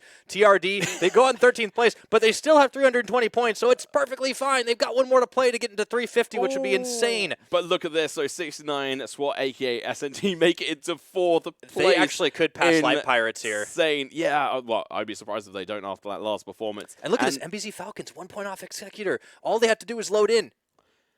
They could definitely do this. Yeah, pretty easy, I think. I mean, AM also in 7th place. They've climbed back up. But I mean, They passed Kurd Squad. yeah, I mean, MBZ, AM, this is insane that they could do this so easily just by being able to play this. They could make it up above Executors, like you're saying, the AXT, and they could try The best and part overtake about this, SNT. S&T can actually dodge TRD by getting those additional points, because if they go into the 3rd place position, they'll be placed as the first Very team true. in the 3rd group. We didn't talk about this earlier, but the reseeding, the way it works, it's like 1, 2, 3, 1, 2, 3, 1, 2, 3. But let's talk about the other teams in the other spots. Nox make their way into 9th position. They've been slowly creeping it up. And KA Squad in 15th now. The rest of these teams all played their games yesterday. So this is going to be pretty interesting. KA Squad 15th, not too bad for them, but they have a chance to move further up the standings. Look at the points, 155, 153, 153 on those. Actually tied with three teams. HeadHunterr right now. That's an interesting one. But at the very top, though, we have Nox, who managed to get into Just 9th position. one above 1 LTK. point above, and very close to being able to make it into the top 8 as well. Yeah, that's true. And then moving down the leaderboard any moment, we will be able to see This the is where it bubble. gets real spicy. Drum roll, please. And we see the Emmy Assassins have edged their way into the 24th position. 963 are keeping them a hair's breadth away. 99 points to 95 in the 23rd. The SMP rocking 100, just barely above that. RBK as well. These 4 teams so close together. You can see Just Survive have put some distance between them and the rest. iKurdTeam's done the same based on their performance. But this means that pretty much SB are the outside looking in, and there should be one other team that's still trying to climb their way in. I'm actually fairly certain that unless MEA go out at the very start, it's very unlikely that SB are going to be able to overtake them. And SB are pretty much the only team that will be able to contend against them and knocking them below. I think, like you said, there might be one other team, but I can't quite remember their name. Let's have a look. VW. No. So VW aren't even playing today, so they're knocked out officially. SW have to get, I think, at least 30 points around that. It's about 22 points to be able to match up with. They need to keep above them by that Yeah, much. so They actually need to drop. They need to hot drop pretty much onto MEA and take them out. If MEA go out straight away with 0 points, 0 kills, all SB needs to do is get 21 points. And I say all, that is a lot, considering that's nearly a, well, yeah, 1/4 of their points. So that's insane. Now, so ViaWar and TUB, they're both knocked out of this one because they're not playing anymore, which means they won't have any more chances to get back into this. So, press F to pay respects to those teams. The rest of them, well played. Honestly, no teams that have really had loaded in. So in the semifinal round, we'll see things get a lot tighter. We'll probably see all 16 squads loading in, which we haven't, unfortunately, for our region up until this point. And this last round on Erangel is going to be very tight. Yeah, it's going to get pretty interesting. Like I said, SB are going to have to play very well. And if they can do, and if MEA play very unlucky, it's pretty much the luck of the draw. We're going to have to watch that drop. Because you know what? TRD have been messing around because they don't care what happens at this point because they've got first place. No other team can actually catch up with them at They this could be point. kingmakers, actually. They can just have some fun with it. Yeah, unless a team manages to get first place and pretty much all the kills, they can't get overtaken. This is pretty insane. Well, the issue is AM was the only team that realistically could do that, and AM actually had a couple of low-placing rounds, so they shouldn't be able to anymore. I believe it's not mathematically possible. I don't think it is. Does AM have... What do we... They'd have to get 60 kills plus first place to get 90 points. Out of like a... Usually, no, it's not possible. Yeah, it's not because there's not possible. going to be enough players loaded in the game. So, yeah. GG, well played. First place TRD. guaranteed for TRD. Good stuff. Hey. Honestly, after the way they played the nice. first couple of rounds, I like it very much. I think this was kind of preordained. We'll see. Their group is going to be terrifying. 7 Reef team pretty much locked into second place. And they had a bad couple of rounds yesterday, but they're still a scary squad to contend with, and they have a week to really take a step back, recalibrate a little bit, realize, okay, maybe we went a little bit too ham in that last one, but also some of these teams that are really fighting for it, really down in those like 23rd, 24th positions, trying to stay on the edge, stay up ahead of the competition. That's where it's going to get real tough.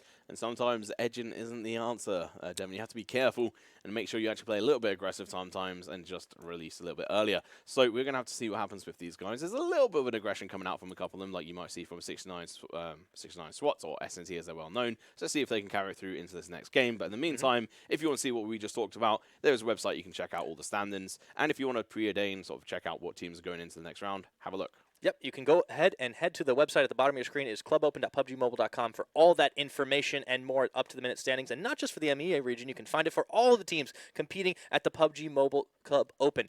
And in addition, you also want to get all the live streams, all access set, including some highlights, which of course you always want to watch, especially that headshot on Falastine earlier today. You can head to our YouTube channel, is youtube.com/PUBGMobileEsports. Don't forget to smash that subscription button. And as Tom always likes to say, ding dong, that subscription or that notification bell. Man, I messed up when I tried it. And he stole it from me. I did.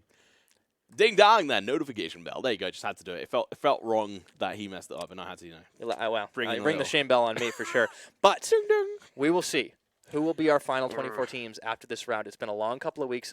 Very tough fights. Definitely some up and down stories. For MEA, for instance, it's been a big redemption story as this team did lose all of their points due to one of their players not using an approved device. They come back in. They get a double chicken dinner now, back into the action. And man, if they look good, they clearly want this. And they're coming back into round 2. I mean, you have to want it to be able to actually return after losing all your points. So literally, they potentially might make it into the semifinals on the back of 4 games. And everything will reset at this point, so it really doesn't matter anymore. And we are finally on to our final match of the group stages. On to Erangel we go once again. Planes coming in from the northeast all the way down southwest to Primorsk. And let's see where the TRD are dropping. Let's get into the game. So Yasna is going to be the first drop potentially for these guys to be able to go into. Then it's going to be on to Score, then Pachinki after that, and then Quarry, and then Primorsk is going to be the final area for the drop-off point for the plane, and then we could have a few places. A million words per minute. Million words at a point. Yasnaya is where it's going to be. And MEA actually dropped not too far away. They're going on up to Kameshki again. The rest of the team's saying, we don't want anything to do with that. We're going to Pachinki where it's safe. MEA are just like, where's the one place we could drop that?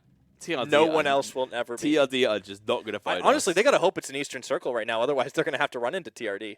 Oh, yeah, that's a good point. Actually, you know what? I do hope it's a Stalwart, because that's probably one part of the map we've definitely not seen. We have seen sort of Georgeville, not on the northern side of it, but definitely on the southern side and over towards Primorsk as well. No one's dropped Military Island in either round so far, so this is kind of interesting. There's not really the right teams that it's always LPI that like to do that kind of thing. Yeah, and also, LP and also I think IK previously, so I am surprised actually they don't on this one. SMB have done in the past, but seems like they're going in for the Bloodfest into Pachinki. Okay, and MBZ. And we got another Western Circle right now, so it's going to be a long distance for MEA to track. TRD immediately start moving as they see that one come in, but most of the teams well within the zone right now. A couple are going to be heading up to Gatka. You can see Last Shin from 69 SWAT doing just that, but we'll take a look at our first couple of fights. There's a lot of teams here right now. It's AM, it's SB, it's SMP, it's Nox, it's IK, and it's Chaos here.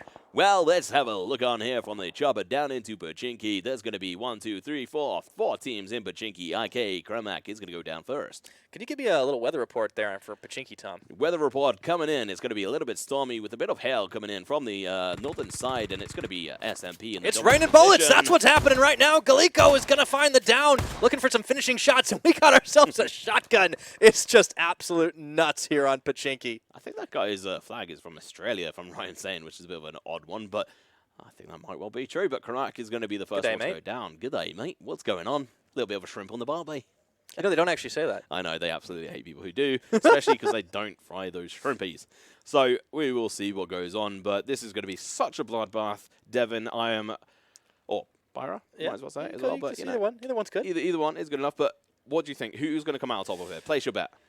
You know, I honestly think Nox are the much better team in this urban warfare situation out of just about everybody. Maybe AM based on how they played last round, but I'm honestly going to give this one to Nox because of the way they tend to play. Ooh, I think I'm going to go with AM just purely down to their experience in this area, and they did manage to dominate it last time. Well, not dominate it, win it. So let's see what goes down. SMP opening fire right now. It's going to be see if they gets knocked down by Galiko. Nox already starting. You can see AM are biding their time, though. SP actually quite far out here. Galiko does get dropped down by Codex, and Ben, he turns it around onto Kramak. Kramak was down, then I think he's going to be going out. And SP actually load into this with only 3 players. So yeah, it's not a good start for a team that desperately needs to, basically top the charts to make it in to the semifinals. SMP caught in the middle of it all. Semifinals being the key word here as well. Let's have a look at the replay here. Galacco going to be able to push in. It takes a shot over towards Sharif, and he's going to be able to down him pretty easy as well. That was nicely done, actually. Really good. And again, this is why I talk about how good Nox are in urban areas. They just know where to look. They know where to peek. They do get downed a lot because they are a very aggressive team, but they do well with downed members, which is not something we can say for most of these squads. Yeah, I mean, when you're playing with only 3 players or even 2, it's going to get very difficult. There are a couple of teams that do that. Just hammer out of here. Butcher's staying around, though. He's like, it's okay, guys. I got this. They didn't actually get much loot, and unfortunately, that's what tends to happen when you have a lot of teams dropping in. And speaking of dropping, seems like you might be right with the Nox call, actually. Yeah, Galiko's going for it. I mean, I'm telling you, man, these guys just know their urban warfare. We saw them play on military a couple weeks back. It looked insane. That being said, I might have spoken too soon here as Thanos snaps his fingers. and deletes half of Nox. That is not going to be good news for them at all, and we're going to be seeing a couple of them run away. I mean, Dr. Aluzo going to be joining at Morzy as Morzy actually jumps away with his deadly weapon. It's going to be the VSS, but... All right, looks like I was pretty wrong about that. I mean, we'll see what happens as there's 2 remaining members of Nox, but I do not think they were expecting Thanos to be up on that second floor. Yeah, so it's pretty difficult to be able to sort of detect where people are on this, even if you do drop in early, because it's so chaotic, and you're trying to keep track of 3 other teams. This is the first like crazy fight we've seen on any of our maps today, except maybe that one on Sanhok earlier on that was across the river, but that was much more controlled. This is complete chaos on Pachinki. I mean, Chaos Pachinki is sometimes the best option, especially in, yeah, I mean, Pachinki is definitely the most chaotic area. Sometimes there's a couple of other points. I'm surprised TRD didn't drop it, but they've just got Yasnaya. There's nobody here. I think they were kind of disappointed. Yeah, they're like, hang on a minute, what's going on? I mean, it would have been fantastic to actually see them over towards that Pachinki area, but it didn't happen. MBZ are down in Primorsk, though, so they're going to be fairly safe into the next circle, too. Back to this fight. Ooh, the drop down. Here's Thanos. He's still hunting for Dr. Aluz, but he gets found out. That's going to be the down. Good spray. However, there's an instant revenge here from Seif, and that is not the end of Nox, but they've got 1 player remaining, and they're going to have to play for positioning, you got to think. Yeah, I mean, position is going to be everything into this next fight because SB have got the numbers, they've got the health, and they actually managed to get a decent amount of loot. The buildings they picked to loot actually are pretty healthy in the amount of items they have in it. Plus, they haven't really been in any other fights so far in Pachinki, so they are pretty much fresh-faced. So That they are. yeah, got to give them props. In RBK, going to be in Rozhok at the moment, looking to be able to loot up and then go into the fights, going further forward, but they should be fairly safe into what they're doing. They are inside the circles. They are fine at the moment. Same with 963, playing a little bit safe in Gatka, which is almost center or close to center of this next circle, which is good for these guys. You know, got to give them props, and they got to stay ahead because SB could try and catch up. If they wipe a couple of these teams like Snap and maybe even AM, if they catch up with them, then SB could be trying to catch up. And Tall order for SB, though, for sure. Yeah, and I mean, MEA are currently playing safe, so I think it's going to be very difficult for them to be able to get into the top 24 here. Well, the SMP are also going to be moving on up a little bit because remember they're only 4 points back onto RBK and they picked up a couple of frags. That's definitely going to help. The best part about this is all of their members, I think, stayed alive in all of those fights, and looks like I might have spoken a bit too soon. That is one of the eliminations. Thanos on the outside here. Not going to be able to get his teammate back up. They do have 3 kills on that team. Good start here for them on Pachinki, but SB are pushing forward, looking to change their fortunes. From the outside, looking in, and hopefully that's not going to be down and out for the count, because they really need to be able to try and stay in this one. It's not... Here's Mofi. It's not be-all and be-end-all, but, you know...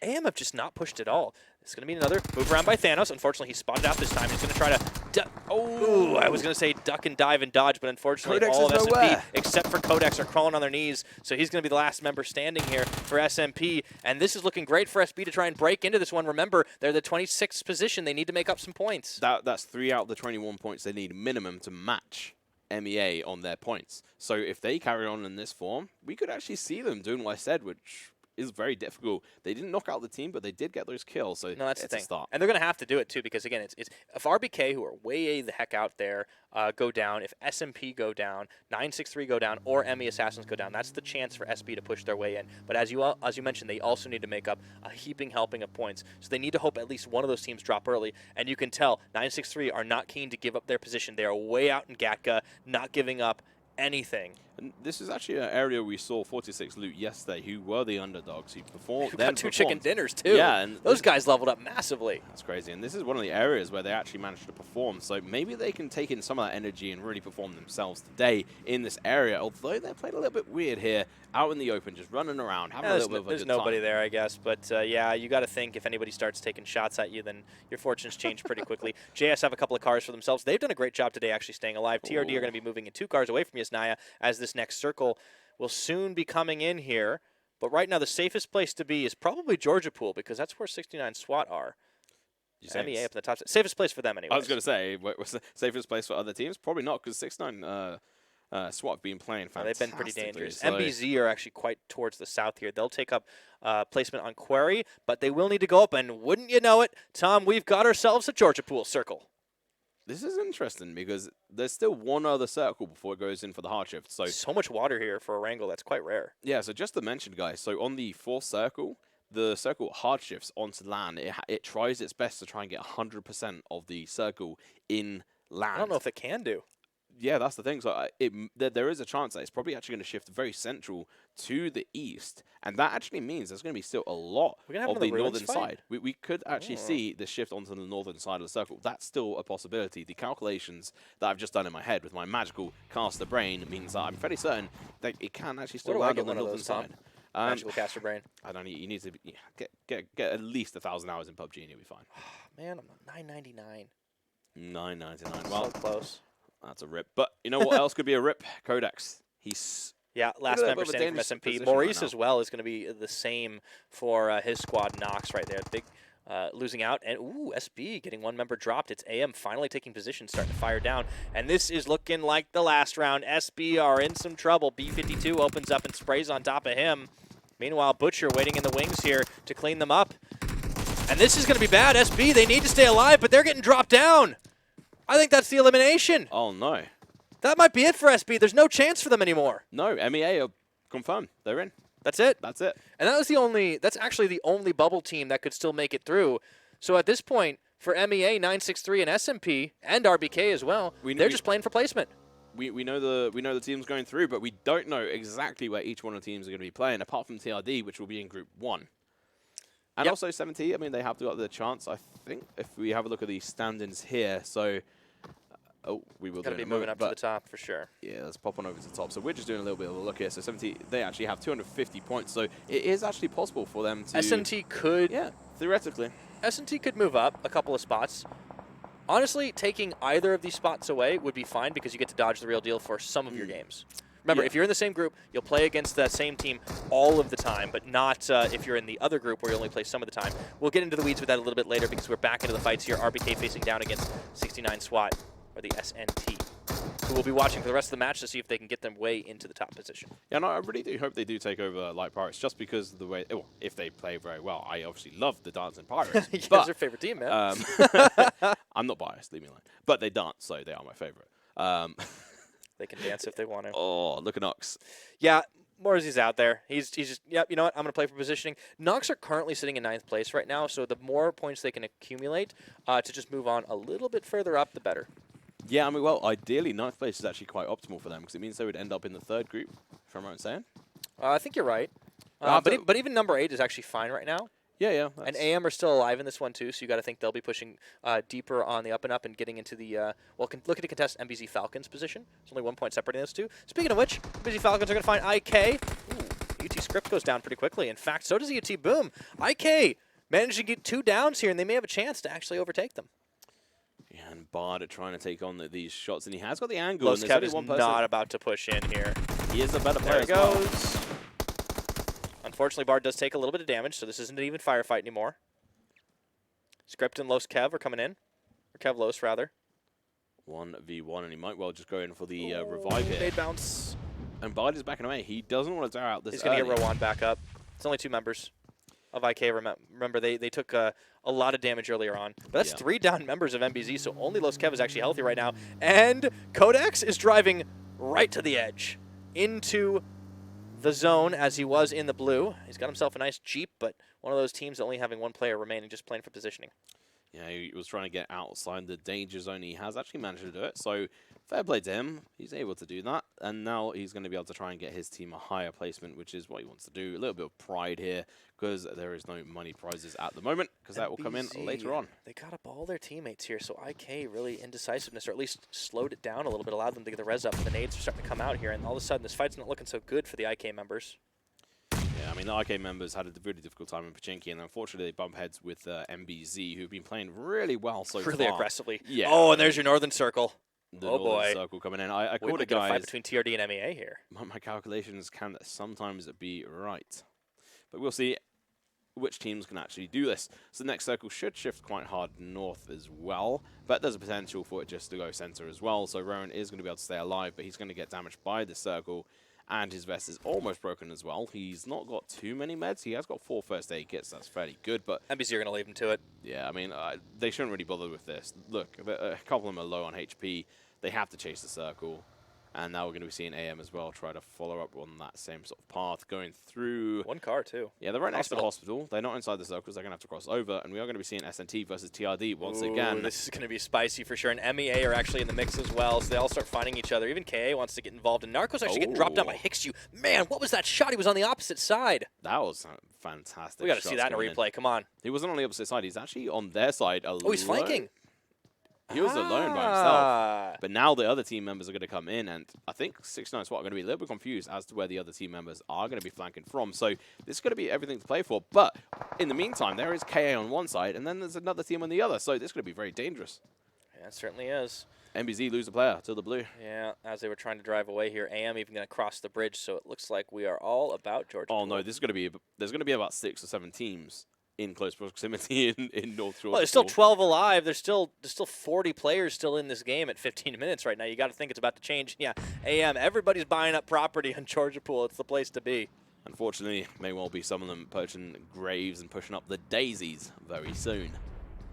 And Muhammad, he's seeing if he can get a sneaky shot off before they take up position, but circle will shrink down. We'll see what the next one is. Will it be urban? Will we be out in the open? well, we will see, and it's actually going to be... Boy, oh boy. It's that river circle. You called it. There we go. Crates. And Crates is actually a really bad area for people to play. On the other side, it's fairly decent. Yeah, I think TRD might be getting some flashbacks after that last game. Yeah, I mean, luckily for them, they're probably not going to be able to get across there. It's going to be very difficult. This house is actually fairly decent for people. The Wizard Tower is actually fairly decent for people to play. We do see MBZ. They're split up here. I think jumps out of the vehicles. From the top of the tower, the Saruman sees all. Maybe not quite as much as he would like, though. All these teams pretty hidden.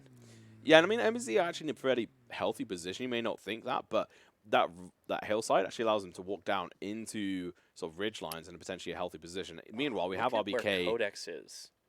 He's got a nice little hidey spot. Yeah, and I mean, RBK might be able to spot him out, and they are in a decent position, but they are going to have to move themselves, and there's an AWP, but it's not going to get picked up. There's just no chance. Well, you know what? I mean, JS are there, but JS are a very cautious team, right? They tend to not go out in the open. AM taking a drive. Speaking of cautious, they are not. SNT going to go for it. And we've got some car plays here. Hackshot and the rest of the TRD boys are coming on in. Quiet's going to hop out as well as the rest of the squad in the cop car just behind. I think TRD look at a couple of cop stars. HeadHunterr! He's being spotted, I think. Yeah, he's in trouble right now, but the rest of the team is still threatening. He could do one nade and one kill, but... Look at Mustafa, he's starting to wrap around too. This is really interesting as the teams scramble to the last edges here of Georgia Pool. I'm not quite sure what HeadHunterr was doing. He could have chucked a nade there and done a lot of damage. KA going to lose a member to the blue. What's going on? Just driving through. Looking for even more right now, and MEA are just going right on by. It's crazy. These teams just love to stay in the urban centers as long as they possibly can. RBK taking up residence here just under the troll bridge. That's actually a decent position going through because they may well be able to stay in a little bit longer, but they are going to have to then push, and they're going to be exposed either way. So it's going to be difficult. And we got to go back to that fight. Mustafa gets headshot back onto his knees right now. It's just happening on the outside of vision. MEA joining in with the fight here. Oh, Guns gets dropped by Lashin. Here we go. It's absolute craziness as SNT go in for MEA. And heaps of them on their knees. But Falastine standing tall means that MEA will be able to wipe SNT out. Wow. In 12th position. So TRD are not going to be able to get their revenge yet. But they may well do next week. Meanwhile, AM going to be facing off and Codex just dancing away in the open, actually. What can you do at this point? Finding himself, I mean, he's got a little bit of cover. He's behind the tower. But he could potentially get found by RBK. But meanwhile, B52 gets knocked down. Headshot coming in from the TRD guys. Imagine if SMT just managed to stay alive that long. HeadHunterr getting the drop on to B52. Good headshot from him. And, man, it looked like he was found out, but they have managed to turn on the AM members. And this is why TRD are so strong. That last game, call it a fluke if you like. SMT no longer there to really wreck their day. And HeadHunterr will finally reunite with his team. Yep. Kevin, nades out. Don't think that grenade's going to be able to do too much. It was a really good nade into it, but... Hackshot's dropped. So that's pretty good there for AM. Can they do a little bit more there? Oh. It's coming out, Hackshot. Very low health here. Quiet, Kevin moving around. HeadHunterr going to rejoin. Who's breaching through the smoke. Quiet doesn't see him! And he's going to get dropped down. HeadHunterr, though, unfortunately, on the opposite side for him, he gets taken out by Butcher. It's all on Molotov and Butcher from the AM side. And for TRD, it's down to Kevin and Zero, but HeadHunterr climbing over to Zero to get the res up. Oh, this is not looking so good here for these guys. TRD have to be a little bit more Look at careful. this next circle. The last snap member's still in it. Man, that's got to feel good. He's just going to keep dancing. Just YOLO for him in that point of view. But I think he's going to get charged in a moment by MEA. What's happening to KA, man? They just keep getting dropped by random members. Yeah, it's a little bit strange for their side. But TRD going to have difficulty time. And now Codex could actually ruin a couple of people's games. If he sees the RBK members, because they will have to move out from under bridge soon. Yeah, unfortunately, he has moved inside this building, which means he's going to have a more difficult time. If they run out into the open, RBK are in trouble. RBK just need to wait there, actually. They don't need to try and push in too hard, and KA, meanwhile, trying to push and getting punished for it. Yeah, there's still 3 members up. A couple of them climbing around, though, and MEA going to be pushing into JS's territory here. Remember, MEA, they were fighting for the positioning. They should be well and able to take it now. Oh, Mehmet, oh, that damage. That was a headshot and a half, and now he's going to be very low. A couple of grenades could finish them. Yeah, now SWAT has managed to see that there's somebody in the tower. Doesn't know if it's TRD. Codex for sure. TRD moving up through the river here. Nades just coming left and right, constantly. Samurai going to get dropped down by Abbas from MEA into the smoke. And Rowan's swimming, but I don't think TRD see him. He's drowning. He has to breathe. Oh, he has done. He's managed to catch a breath. But will he be able to catch a break? That's going to be the real question. K, drop into the water too. Yeah, MEA and JS, it's a 4v4 inside the house right now. And it looks like it's opening up. 963 and managed to get a RBK member down in all the chaos, but it's Abbas with the nade getting Mehmet down. H-mode knocked as well. Oh, Codex doing He's still some in beautiful this. work. He needs to push now. Oh, he's taking down H-mode. Yeah, he got the frag. Easy peasy, lemon squeezy for him. But now we're going to have some shots coming in from, I think, from MBZ maybe. Yeah, MEA are out the window. They're working on KA's members. Meanwhile, JS as a test is going to be taking down Los Kev. Everybody trying to third party this fight for the time being. It's a temporary alliance inside the house between MEA and JS.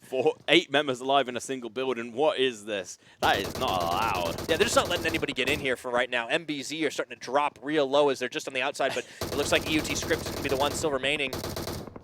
MEA actually stole that kill because JS knocked him, and then MEA stole the kill. That was pretty good play coming from them. Down to 9 teams. Abbas actually moves out of that building. That's really good. Uscript is actually still alive on the MBZ team, but he is actually probably the worst member on their team, I'd have to say. See what he can actually pull off.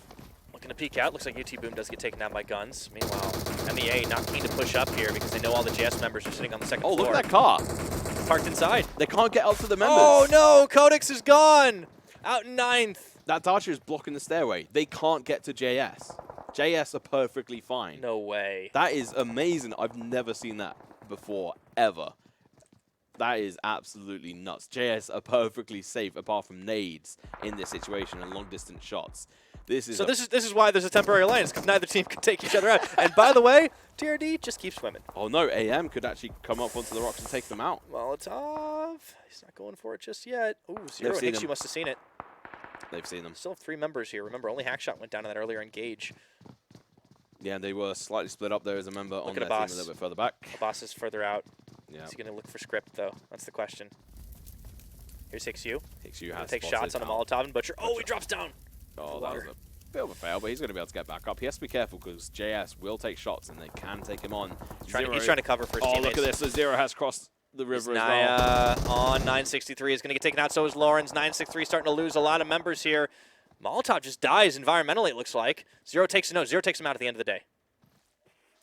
And they've managed to make the beach. Yeah, and they've actually got full advantage over the members of AM who have to try and cross. But 963 just not having a luck a day. RBK spraying down into the 963 members. Looks like there's 1 left alive. It's Abood. Zero onto Butcher. He's just lighting that water up. He's the only one, too. He's either going to drown or they're going to finish him. He has 1 of 2 options right now. Deny the points. Deny the points seems to be what he's opting for. You'll never take me alive. No, he goes for the breath. He gets it as well, so he's going to get away with this. This will have to change eventually. And look at the fight. It looks like JS decided they wanted to take it downstairs, but MEA said that's just fine. This is our territory, so now it's a 4-on-3. That was a mistake. There was no reason to go in for that aggression. Boot drops. That's 8th place now for 963. Butcher's still swimming. How is he doing this? He's drowning now. He's drowning. He gets a breath. No. Has he eventually? Zero's still trained to sights on him, but he's got to worry about RBK. He's drowning. I think he's only got a couple of seconds left. Oh, he gets the breath. There's a vehicle in the water there. That's a bot. Zero. Oh, they finish off Butcher. Get him. That's going to be the end of AM. They're out in 7th place, but they did make it a little frustrating there for the TRD members. Meanwhile, MEA still holding out on this first floor while the 3 remaining members of JS are on the second, and the roof, rather. they're still roaring somehow from IK is Look at alive. this. The circle's certainly working out, but the next one's certainly going to change things here. Nade comes out on one of the RBK members. IK is the last remaining member from Pachinki. Yeah, he's the only survivor. Only RBK looking to rejoin each other. And they left that town very much damaged. HeadHunterr Kevin 0. Yeah, 0 looted up a little bit. RBK going to be taking some shots on here, but Grenade's going to be coming through. Rawan still swimming, just outside the blue. TRD want to be able to get that 350 mark. Gets downed. Oh boy, 50 seconds till we get the next shrink down. There's the next circle. Ooh. It's still inside the house. This is going to be JS or MEA, or maybe even US Script. Who knows? Otherwise, no. Yeah, no, it is. It's still inside the house right now. That grenade was really good, but unfortunately, it's not going to land on anyone. And just in the garage. They're away from it as well. RBK getting down by 0. Some shots coming in from RBK's last member here, but he's going to be on the outside. One shot, and that's it. RBK, they're down in the 6th place. Look at last member on IK. He's right behind them. He could do what happened last time to UN. We saw an Erangel on the first day Trying this to clutch week. it out. Yeah. Oh, Palestine is going to be moving the vehicle slightly. They need to move out front. This is what happens when you try to parallel park, man. Oh, Kevin taking a couple of shots here. This is actually going to be fairly interesting end. They have to cross over, and I don't know how many smokes they've got. They've only got 2 on Kevin, and they need to get them out right now so they can create that wall of smoke so they can cross over and then try and hope that JS actually engage in a fight. Coming up, final 5 teams here, only 12 members alive. Rowan, no. Smoke's coming out thick right now for TRD. Rowan's creeping up on him right now. If anybody could have the blind spot onto TRD, it's him. One Can he single. stay alive? Mehmet opening fire. Oh, he gets dropped down by XU. Look at that shot coming out of the TRD members. They are so accurate aiming down sights. One grenade could finish it all for them, but they have slightly moved, and they've made it to the cover. They've done it. They're inside the circle, but the nades are coming in, but there can't be many nades remaining. He's still snaking it up here, but is he going to be able to get there in time? The rest of TRD looking so good here. XU coming in. Oh, no. That's going to be Rip. He throws the nade down. It bounces close. They're going to have to move to right. And they managed to avoid most of the damage. This is great. Nade knocks down one. They got Mehmet? Yeah, they knocked him down, and Rip is going to have to try and recover him. XU knocked as well, but Guns is going going to be the one getting it right now. He's got the nade. This is for anybody. Can Rowan do it? Oh, it's just smoke. Oh, he's giving his away. I don't know why he was doing that. He should have just chucked in the grenades. He made it to the tree. Nobody's watching him on the TRD side. They have no idea he's here. Oh, he needs to just unload. He opens it up. He's got 1. He's got 2. Oh. He eliminates TRD. Rowan! One kill stolen away, but it doesn't matter at the end of the day. I can't believe they just did that. That is insane. He only has 1 of them. No, he didn't actually get any of the kills stolen. He gets all 3 of them. You're right. Fantastic players. He goes down to one of these other members, and now Script, last member left alive on his team, trying to survive for MBZ, whilst these 2 teams are trying to work out what to do here. Down to 3 players on JS. It's not looking so good because they had a Boo who tried to charge in. He died, and now MEA are like, what the hell do we do? Rowan ends up giving his life at the end of the day. He falls down into the 4th place position. IK does, rather, but he still managed to take out TRD here. So it's all down to MEA, JS, and the last surviving member. No, never mind. He just gets taken out on MBZ side. So it comes down to this final fight, and someone's going to have to breach somewhere. Someone's going to have to drop down. MEA have a decent advantage here, actually. Can MEA get a 3rd chicken dinner today? Mehmet, he drops down. Yeah, Mehmet's creeping around. He could actually have a really good opportunity here because Guns is potentially... Oh, he could take Palestine if he's smart enough. But I think they've heard him, so there's going to be an interesting opportunity for JS. But at the same time, it could be to their detriment. Drop down from Rip. I think that would be They're going to light him up. Palestine with the down, looking for the finisher. They take him out. It's 2 on 4. MEA can smell the 3rd chicken dinner cooking. This could be the 3rd... This is a record setter right now for MEA. Talk about making an entrance into the semifinals. Attest, he's just trying to throw nades, but he doesn't have a good position. No, I think this is going to be a GG, but we'll have to see in a moment. JS. Smokes down. Mehmet might be the last hope here for JS, as he's the one not being sighted right now. If they wait outside the window, this could be danger for them. Attest might just have to jump out of it. Here's the nade! No, it's a smoke, unfortunately. He is... Darn it. Giving away his position, I think. Oh, Palestine, he's made it up above. He's going to be up to the top, and Attest is going to have to deal with him right now. He does get the knockdown, but the rest of the MEA members are still standing strong. Mehmet's going to be going to the first floor into the smoke. Mehmet's going to be able to run out. He's got the down. This is going to be it right now. The fight is on. Attest the last man standing for JS here. As it's absolute chaos inside the smoke. Who's going to take the chicken dinner on this final fight? 5 members alive here, and it's going to be it. JS, they just survived to the end. We wanted a storyline from them, and we're going to be giving it. Attest runs away with 5 kills himself, 2 kills from Mehmet, and what a storyline coming out from MEA. Almost making it to the 3 chicken dinner mark in a single set of games. The denial from Just Survive, man. They had so many close calls. We saw it already went back to that one fight with the Nox 1v2 situation. They were the 3rd team out in that one, or 4th, I should say. But Just Survive finally show up, nab a chicken dinner, and 7 kills to boot. What a fantastic play from all these teams so far in the group stage. And you just have to give mad props to TRD so far. Just consistent play after consistent play, picking up 6 kills and a 5th position. Well, they didn't have to be honest. They could have just messed around because they were locked into the 1st place spot just about. Yeah, and I just want to say, 11 games, all top 5, including multiple chicken dinners. Only one game. One game. They took the crate fight. 13th spot. Well, here are the highlights from our... Oh, we're not going to highlights. It's coming back to us. I thought we were getting the highlights, but I got debated. We are the highlights. Well... Yeah, I'll go with that. I like that. This guy's so positive. It's good Perfect. stuff. Well, you know what, Devin? What do you think of that last situation? What happened there? That last fight was incredible because it was a 1st floor, 2nd floor battle. JS, honestly, the hero play at the end there. We will see the highlights coming through. I can't believe they pulled that one off. MEA really wanted it, but here was the start of it with Nox, Galiko getting the down. We thought, remember, this crazy Pachinki battle, I estimated that Nox were going to get the fight. I believe you called AM, and at the end of the day, they were the quieter team. They managed to make it happen. But this is where Thanos gets a 2K, and it was beautiful. Yeah, I mean, to be fair, none of them were the true winners. IK were because they managed to walk away the longest and staying alive. So I have to give props to them out of all this. But we did see a lot of interesting plays. SB getting deleted, though. They did have a nice fight, but unfortunately they popped out a little bit too fast after this and won't end up being one of our bubble teams. They did manage to finish off most of the SMP members, so SMP had the last lap at the end of the day. But this is where AM come and clean them up.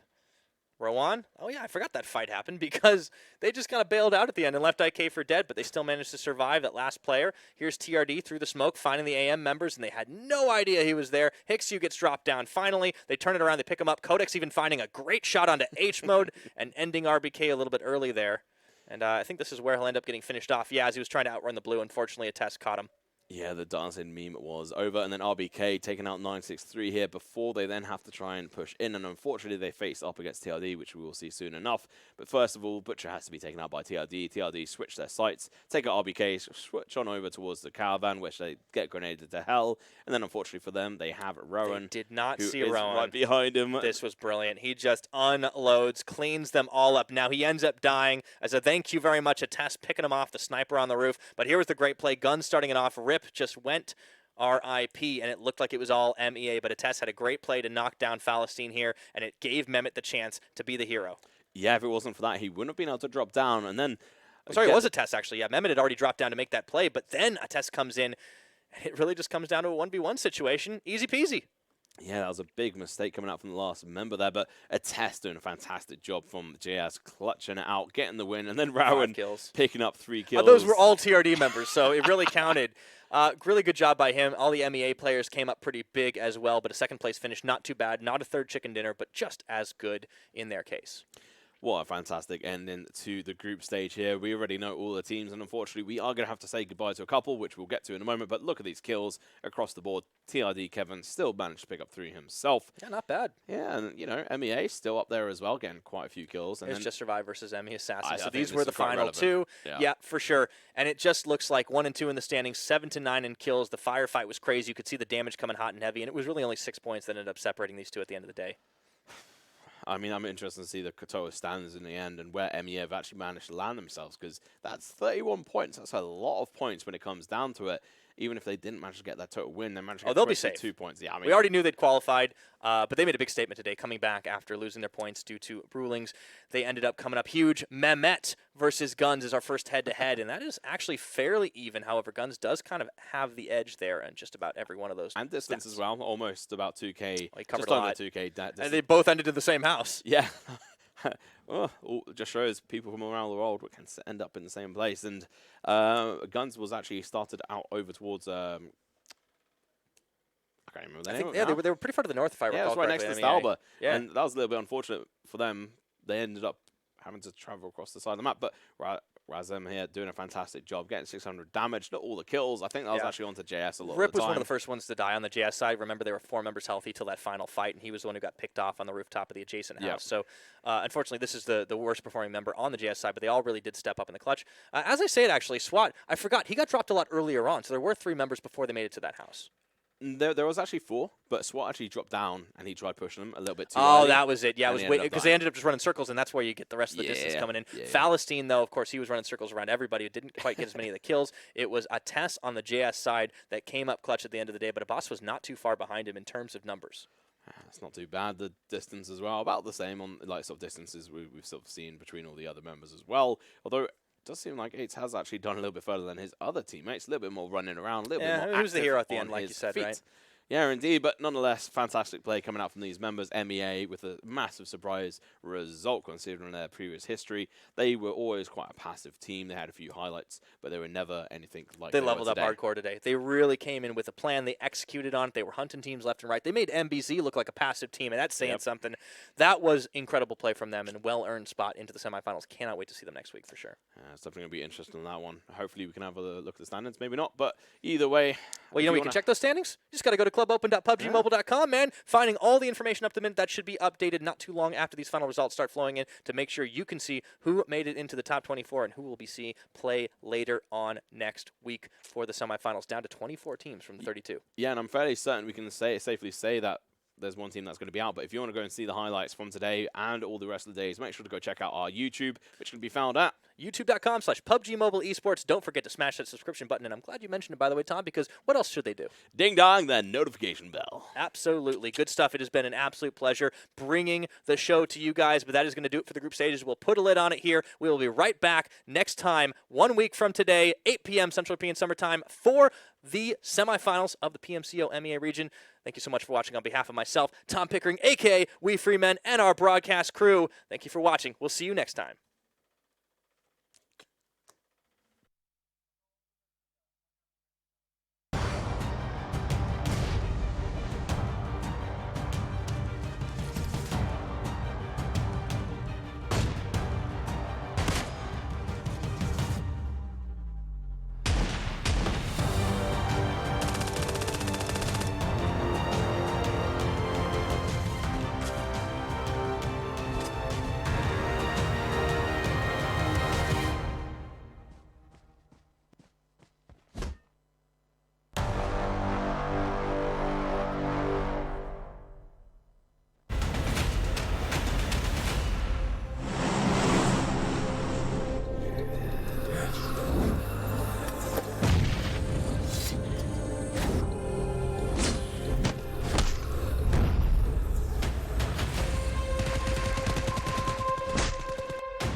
Zombie, Darkest Night, the newest mode in the zombie universe, is here.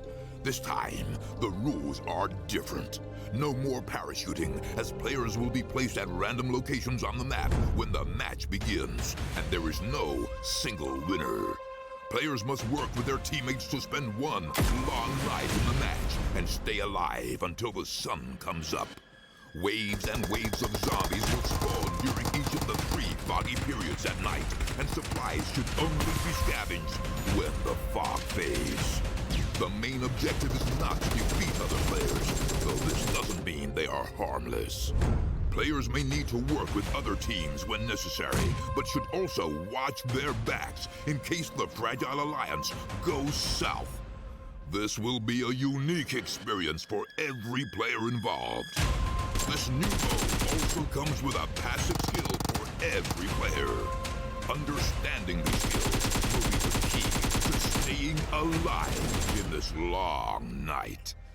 Can you ride out the night?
PUBG Mobile for free.